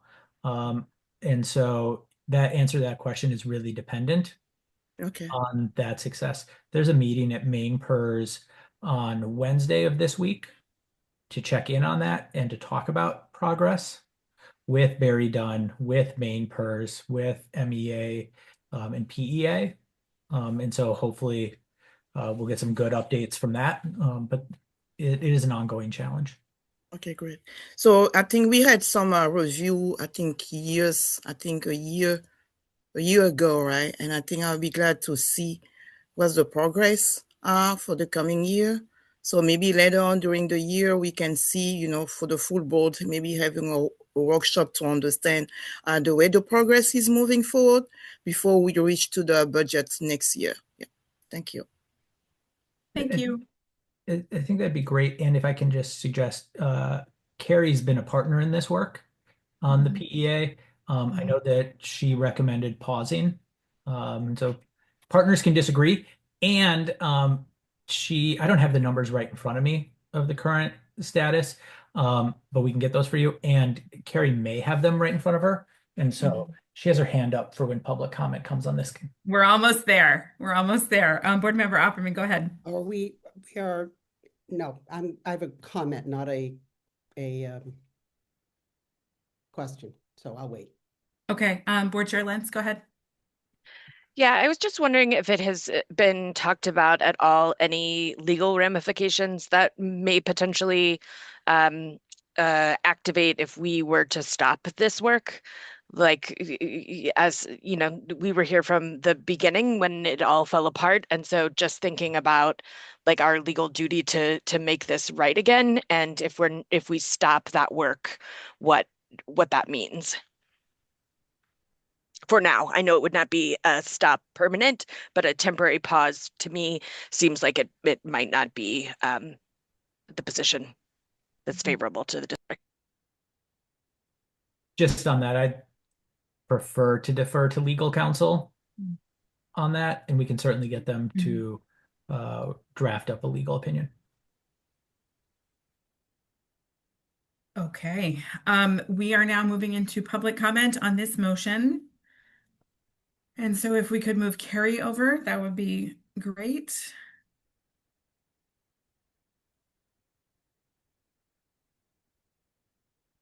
Carrie, hello, you have 3 minutes. Go ahead. Can you hear me now? Yes. Perfect. Thank you so much. Yeah, I just wanted to sort of return to when I first brought this to the school board at the last meeting. The primary reason for that is that Barry Dunn, who has been doing very excellent work, has set up, and I don't have the numbers exactly in front of me, but roughly 2,200 accounts for main PERS to resolve, and main PERS at the rate that they have been resolving will not be able to resolve the accounts that have already been set up by Barry Dunn for 10 to 11 years. Now, Ryan is absolutely right. We are meeting on Wednesday as a large group, and the big question is to main PERS. can you pick up this rate of resolution on your end? I don't know the answer to that. But even if they, I mean, even if they pick it up by an additional such and such per week, and it's 5 years for them to all just address what's already been set up, that is why this is such a concerning expenditure, right? Because when will it end? Where will it end? And is it just to get, if Barry Dunn sets up every single account, Ryan, you said around 10,000 people. I believe that, right? If we're talking about the whole pool of who needs resolution, if it's just paying Barry Dunn to get to the place where they've set all 10,000 up, then I could almost understand that, but it still leaves us in this very concerning place of it then goes to main purse and main purse's resolution rate. I don't know if that makes sense. That's why I brought this all as a concerning expenditure for the future, for next year. Thank you, Carrie. Thank you. If we can move GS, Jeff, over, that would be very helpful. Hi there, you have 3 minutes. Thank you. Yeah, I had a question about this as well. To me, it seems like, of course, it would be great if even the $600,000 were to resolve it in this year. But if there is a bind in the works at main PERS, it seems like it's throwing good money after bad. Like, it does not seem like all of the $600,000 should be allocated to this. When we think about student-facing positions, this money just doesn't seem to be being spent in the most advantageous way. If you were to say, listen, this originally was Portland Public Schools' issue of reporting, and that's what caused this, and main PERS, maybe we help fund Barry Dunn to help main PERS process this. That would make some sense to me. But if there's just a constriction in the pipe flow and we're doing the best we can, but it's just putting money allocated away that can't actually solve the problem and not completely. I listened to what Lisa said about, if you stop and then restart, there's going to be costs associated with that, and that makes sense. I just think about $300,000 as total being, and certainly you'll learn more this week, but maybe there's a way to reduce that and save some positions for this year. That's all I had to say. Thank you. Thank you. Okay, so public comment on this item is now closed. I have a question. So now we are in committee discussion before we do the roll call vote. And I have a staff question around, can you confirm my understanding, please by all means correct me if I'm wrong, that part of the investment here, as frustrating as it is to still be seeing this in the budget, would be in service of allowing main PERS to pick up the pace. So is that part of what the investment will accomplish? So I'm going to say yes, and there's a caveat there. Mm-hmm. So this is maybe going too in the weeds for this, but let's just go there for a minute. Mm-hmm. There are sort of three things that happen before an account gets adjusted. Mm-hmm. There is Barry Dunn reviewing the account. There's main PERS reviewing the account. And there's the creation of what's called a keyable spreadsheet. That is the data file that goes to somebody on main PERS side to do the data entry and corrections. Because if you imagine what they have on their side is basically a database that has hundreds, if not thousands of lines for an individual for all of their past earnings and contributions. Part of the work that is happening here is about giving this information to main pers in the most digestible way to help with that second, but it doesn't do a ton of work there. The other is that it is trying to provide the keyable spreadsheet in a more automated way, because otherwise what's happening is after they do the reviews, they're then manually creating the file, the Excel sheet for the adjustments. And so, yes, this is adding some capacity to simplify that. And so the answer is yes. And exactly how much time it saves, I couldn't quantify.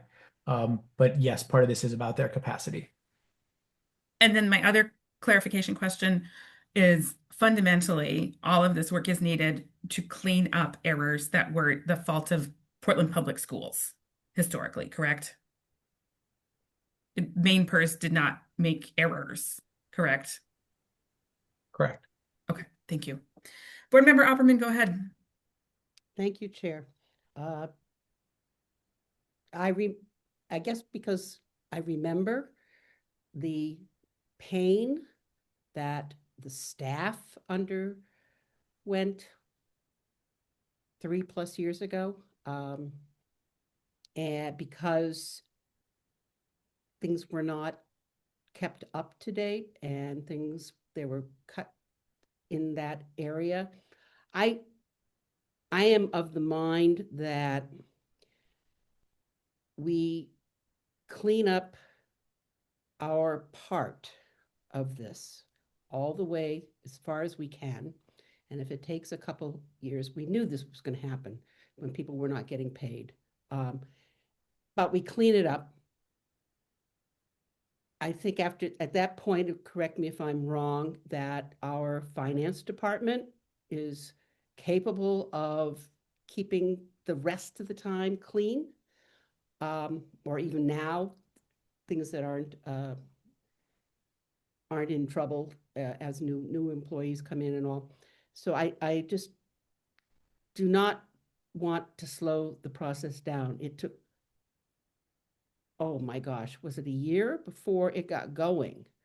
And we had a lot of fines from MEA, and my concern is that we will be vulnerable again. I don't know if this is necessarily true, but legally vulnerable, or end up paying fines somewhere again and depleting stuff because of taking a break. So I am definitely not in favor of taking any kind of a break.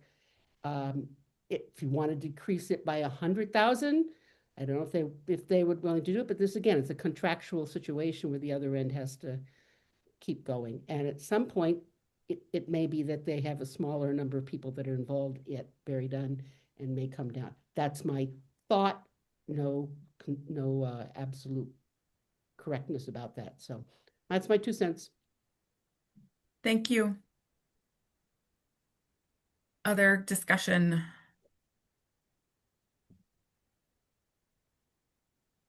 Can Okay. Lisa just answer the part of the question that was asked there about the finance team's ability to maintain? Yes, by all means. Yeah, we have implemented new reporting, new process.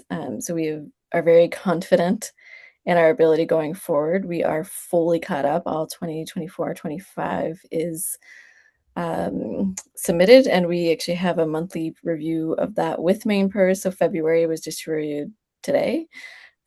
So very confident that we're having both timely submission and main pers reviewing those to keep it clean going forward. And you have backup. Yes, we have multiple people being trained on this. We are not digging the hole deeper. Okay, great. Okay, it looks like conversation has wound down, so we're going to move to a roll call vote. Board Member Opperman, how do you vote? Would you please read? Wait. Board Member Sawtelle, go ahead. Sorry, I had a question. Oh, sorry. This is a procedural question. Yep. Because I didn't put a dollar figure on my original amendment. if I do that Hmm. and it fails, could I then offer a compromise So, amendment? so if you can identify a dollar amount, let's run the vote. And then if it doesn't pass, you can make another motion and see if you get a second. Thank you. Yeah. Okay. So what dollar amount do you want to use for this vote? That we reduce the expenditure for Barry Dunn to zero? Yes. Okay. All right. Okay. Roll call vote time. Board Member Opperman. No. Board Member Noor. No. Board Member Sawtelle. Yes. And I am a no. So the motion does not pass. Board Member Sawtelle, go ahead. Oh my goodness, all those nights helping my mother study Robert's Rules of Order. I am going to offer an amendment that we decrease the Barry Dunn contract from 600,000 to 300,000. Is there a second? Board Member Noor, are you seconding? Yes. Okay, great. Okay, do we have more questions? I feel like we may have addressed all the questions already. Super. I'm not seeing any hands for public comment. So I am going to close public comment. Is there more discussion among committee members? Board Member Opperman, go ahead. It's still too much. Oh. You could offer another amendment after. You can keep going, girl. So, and again, I remind you, seconds are not mandatory. So, all right. So any more discussion? I'm not seeing any. So now we're going to do a roll call vote. Board Member Sawtelle, could you restate your motion super quickly? I would like to amend the budget to decrease the expenditure to Barry Dunn from 600,000 down to 300,000. Thank you. Board Member Opperman, how do you vote? No. Board Member Noor, how do you vote? Yes. Board Member Sawtelle, how do you vote? Yes. And I am a no. So that motion does not pass. Okay, so we are back at the beginning of our process flow slide. Is there a motion to amend the budget? Board Member Sawtelle, go ahead. Is this an auction? I would like to offer an amendment to, oh my gosh, I've been doing this too much. Change the Barry Dunn expenditure from 600,000 to 400,000. Is there a second?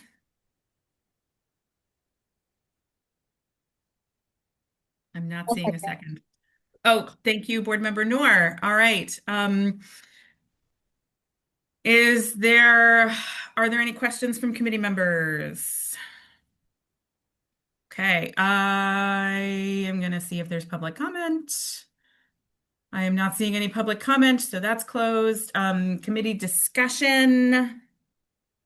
We are going to do another roll call vote. Board Member Opperman, how do you vote? No. Board Member Noor, how do you vote? Yes. Board Member Sawtelle, how do you vote? Yes. All right, and I am a no, so the motion does not pass. Is there a motion to amend the budget? Board Member Sawtelle, go ahead. Last try. I would like to amend the budget to reduce the Barry Dunn expenditure from 600,000 to 500,000. Is there a second? Okay, seconded. Wonderful. All right, questions. Board Member Sawtelle, your hand is up from before, correct? Or, okay. All right. Public comment. Carrie, can we move Carrie over, please? Go ahead, Carrie, you have 3 minutes. Thank you so much. I appreciate Board Member Sawtelle continuing to try to reduce the expenditure for Barry Dunn's work, which is very good work. In terms of the concerns that have been raised, this certainly continues the relationship with Barry Dunn. It continues the resolutions with Barry Dunn. It is a small reduction in how much Barry Dunn is being paid. And Board Member Opperman certainly, I think, addresses your concerns. And it doesn't make any difference in terms of main PERS and their resolution rate. I understand that, but I think this is a really reasonable recommendation. Thank you. Thank you, Carrie. Can we move Stephen over, please?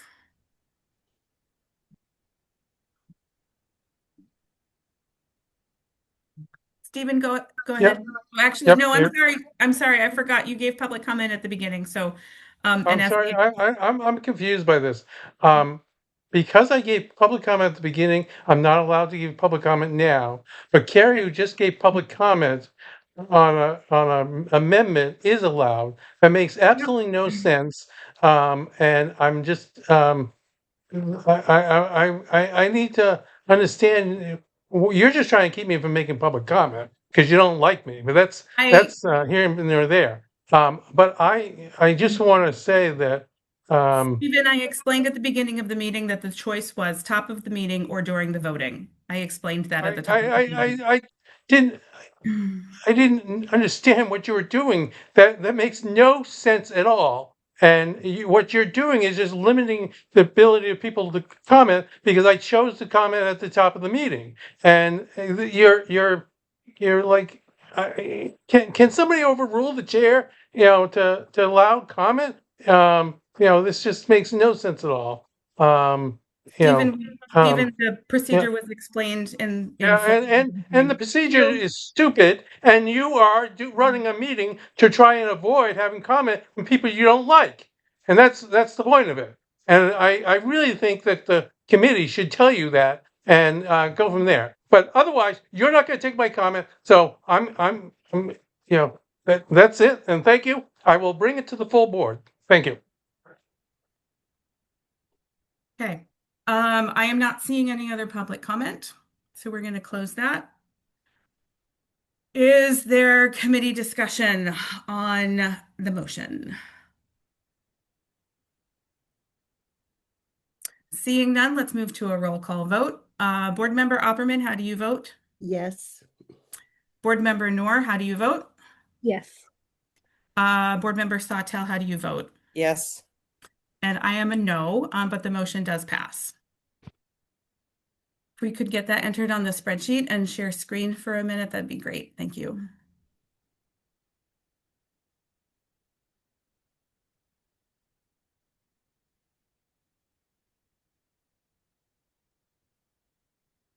Okay. All right, we are at 6.63% increase on the tax levy. If we were to move the budget forward as is. Board Member Sawtelle, go ahead. So I don't want to be out of order. Not familiar with this. I don't really see it as a line item, so I'm looking for advice and I'm willing to offer an amendment, but I'd like to propose that we explore reducing our footprint by closing central office building. Yeah, I'm going to start with that. Are you making a motion to do that? I mean, is that something that's in the budget and I'm allowed to just do, or can I just blurt out an amendment? Like, yeah, I'd offer a dollar amount, except I don't really know what the dollar amount would be. Because I know there'd be some expense involved in relocating people while we spend a year, reconfiguring buildings, etc.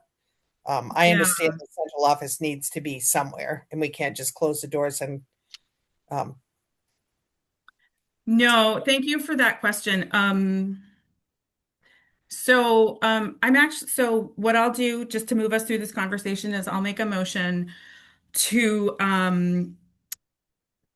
reduce the budget by, for the purposes of this motion, reduce the budget by $250,000 to account for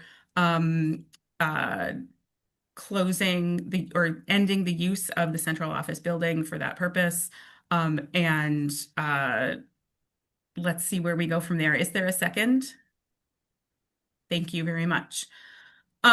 So questions from committee members. I think we clearly have some. If I could ask staff to maybe speak to whether $250,000 is a reasonable amount to expect that the budget might go down if we were to relocate central office staff. So I think it is a fair back of the napkin. I think there's two caveats to this. One is that it assumes that the city will reuse the building and therefore assume the debt service on it. The debt service, I think, is like $190,000 a year or somewhere right around there. And so one is that assumption. And then two is there will probably be some costs that we will incur in fiscal year 26 to relocate folks. We would then have savings in fiscal year 27. And then I would anticipate that we would come back to you for some budget increase as we figure out a permanent. And so it would be something like being able to modify some part of a school building that is underutilized to make a functioning central office. And so just want to name the fact that there will be a long-term cost of which I don't think we can fully estimate this. There's one other for folks that are just following at home and haven't been part of this conversation. The finance committee at the city is actively trying to figure out a long-term solution for the family shelter. And one of the pieces that they asked us to explore was around the potential of them using our central office building for that. And so this is an alignment and not a completely new piece, but just want to share where that context comes in. Thank you for that. And also apologies if you spoke to this specifically, and just to be really clear, is $250,000 approximately the budget impact that would be expected for FY27? I think it'll actually be a little bit higher than that once we factor in utilities. It also depends a little bit on what the solution is on the other side, and whether we end up shifting some of the costs. But I think it's a good starting spot and something that we could do a quick sprint on before the board takes up the full budget on March 31st. Okay. Okay. Other committee member questions? So the motion is, again, yeah, the motion would be to reduce the budget in the amount of $250,000 to account for no longer using the central office building for central office staff. Okay, and we've seconded it now? Yes. Yes, okay. Yeah. All right, thank you. Other committee member questions? Okay. Let's move to public comment. Can we move Jeff over, please?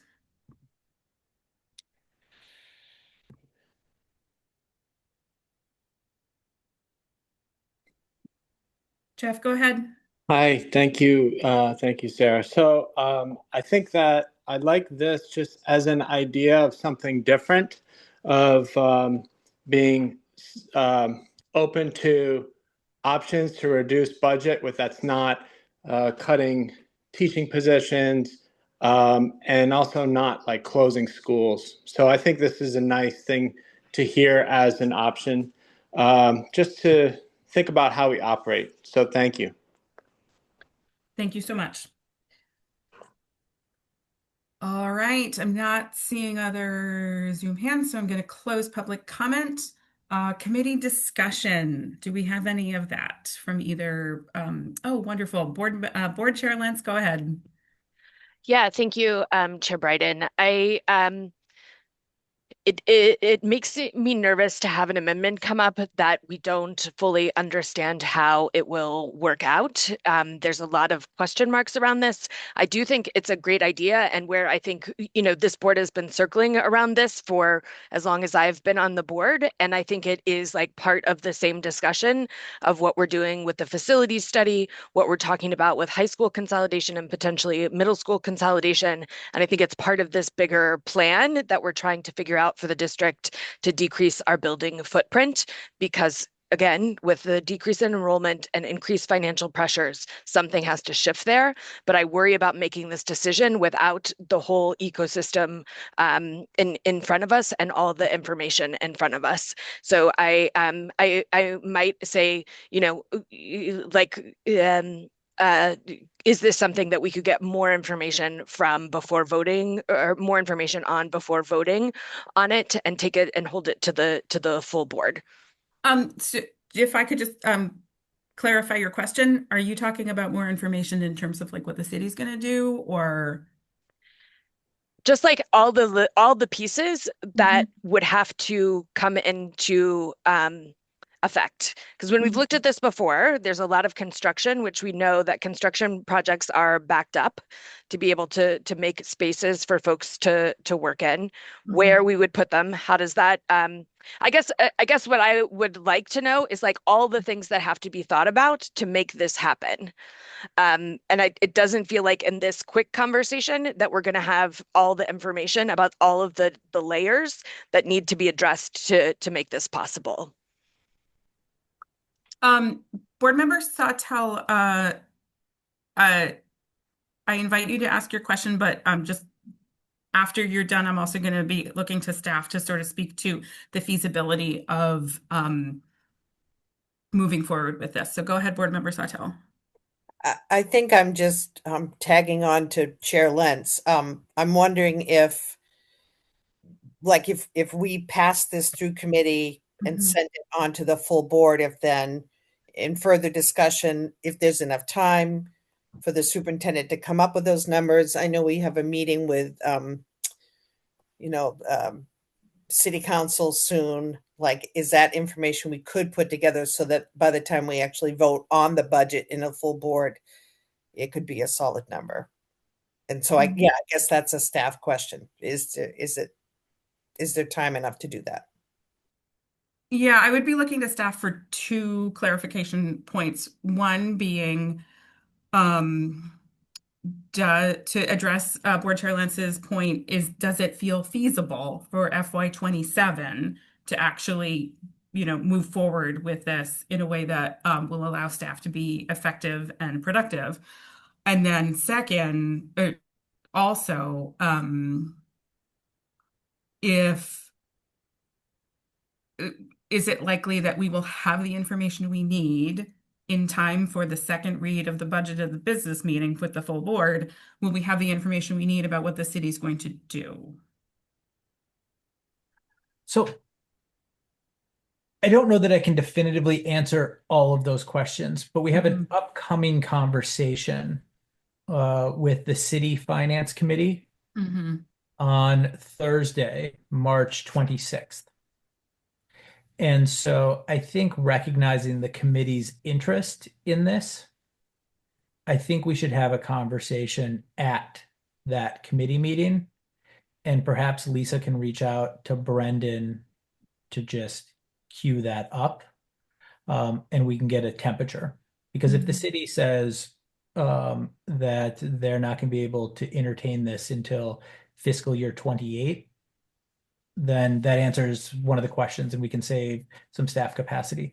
On the flip side, if you said, look, this is a real priority for us, we've already been working on a plan.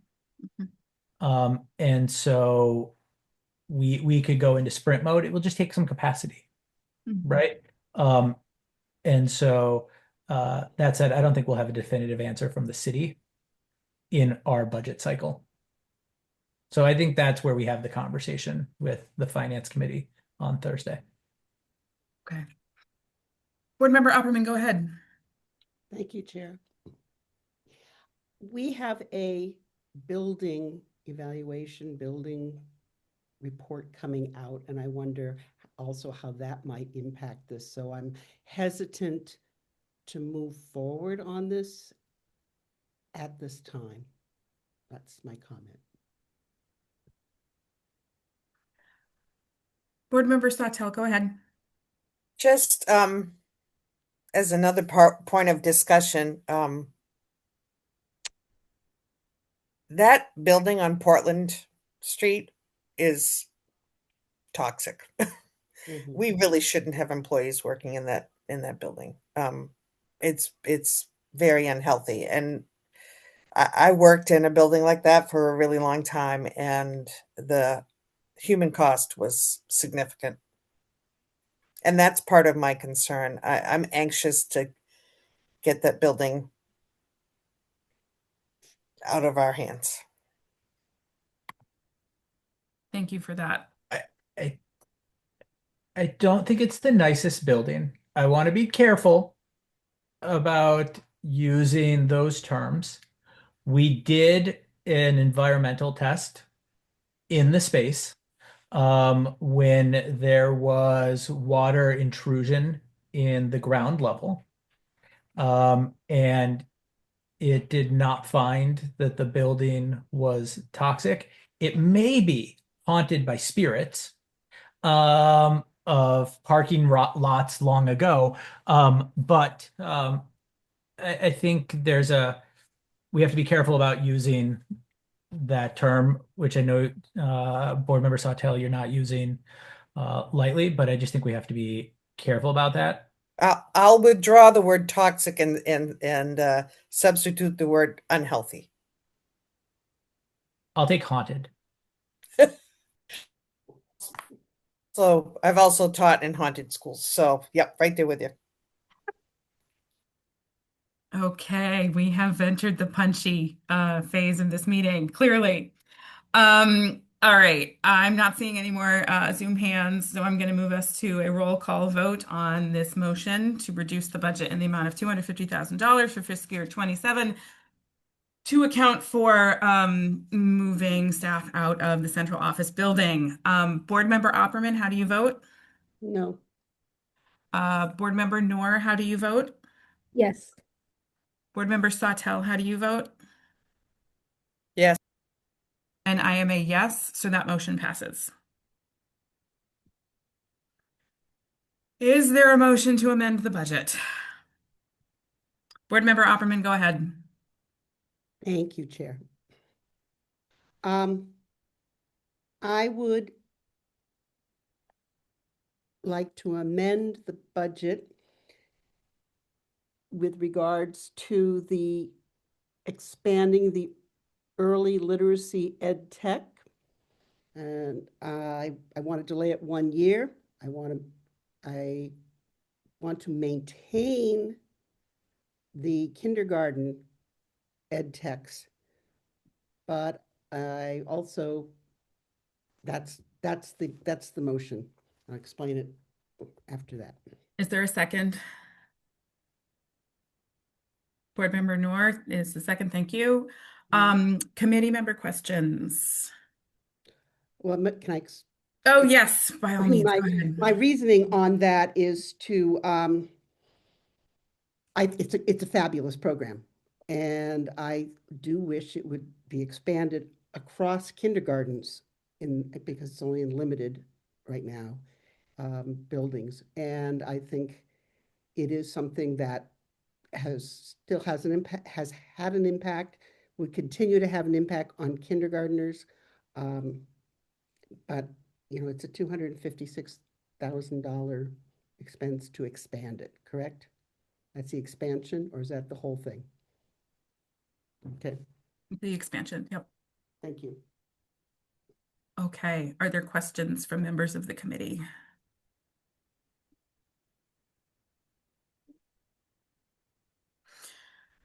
Okay, checking to see if there's public comment on this motion. to remove from the budget $256,000 in expansion of early literacy ed techs for first graders. Not seeing any. Let's move to committee discussion. And also if there's any, there are board members who are not on the committee who have a question or a comment. Okay. Was there public comment or have we not gotten there yet? I just offered and closed it. Okay. All right. Is there discussion among committee members or board members? Okay. Board Member Sawtelle, were you going to ask a question? Yeah. Yeah, go ahead. It is getting late. Yeah. I do not support this, even though, I've been trying to talk dollar numbers a lot, and now I'm struggling to find my words. The program has been so successful with kindergarten. I guess my question is, does this specify first grade or does it specify expanding the program? Because I've heard a lot of really good stuff in our listening sessions at schools about how thrilled the teachers have been to have the EdTech support in the really early grades. My understanding of the budget line item is that it would expand the program to first grade for Title I schools specifically. Is that? For 3 schools. So Okay. not all Title I schools. It expands at Reike, East End, and Talbot. And those are the 3 schools that have the literacy ed techs in kindergarten, correct? There are additional Okay. schools that have the ed techs. I'm going to get my number wrong, but I think 6 schools have it right now at the elementary level. So it's about half of what it would have been if it was expansion of all of the kindergarten schools to first grade. Okay. Does that answer your question, Board Member Sawtelle? Okay. And just as a heads up for folks that have their hands up, we're past the procedural point of public comment on this particular motion. And when I opened public comment for this motion, nobody had their hands up. So sorry, but that moment is behind us at this point. Okay, so we are now going to do a roll call vote on this motion.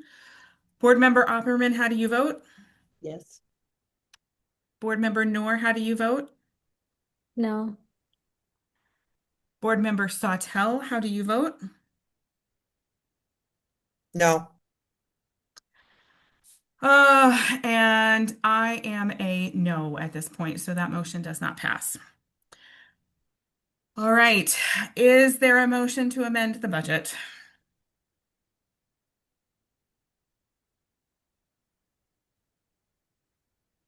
Can I actually ask staff to just display the spreadsheet, the magical spreadsheet that shows where we are with the budget as of right now? Okay, so currently we have passed 6 motions to make adjustments to the budget as proposed.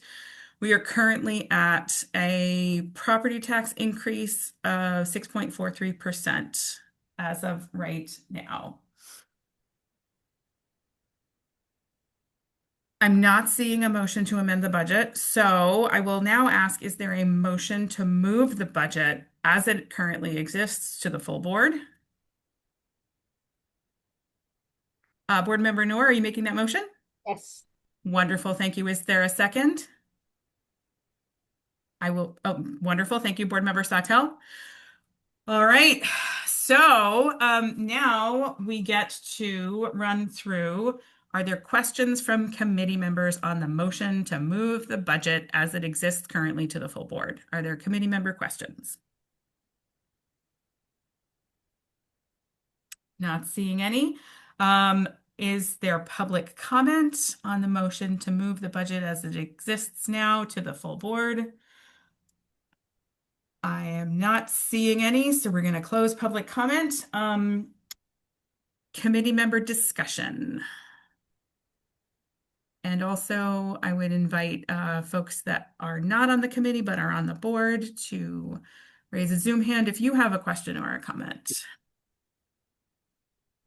Not seeing any. Let's do a roll call vote. Oh, yes. Okay. So we're gonna currently, we are going to vote on whether to move forward the budget to the full board with a tax levy amount of $135,405,265. Okay. All right, here we go. Board Member Opperman, how do you vote? Yes. Board Member Noor, how do you vote? Yes. Board Member Sawtelle, how do you vote? Yes. And I am also a yes. The motion passes. And so now I would be looking for a motion to adjourn. Did we want to do the finance report or not? I believe we had decided that if we got to 8:30 and we hadn't, Okay. I mean, it's right on the edge, but yeah, I'm thinking that we're going to move that to a subsequent meeting to respect everybody's time. I know it's been a long day and a long evening. Thank you for that reminder, though, Board Member Opperman. I appreciate that. And also just want to express gratitude for everybody to get to this point and then to run through this process. Lot of effort on everybody's part, and I really appreciate it.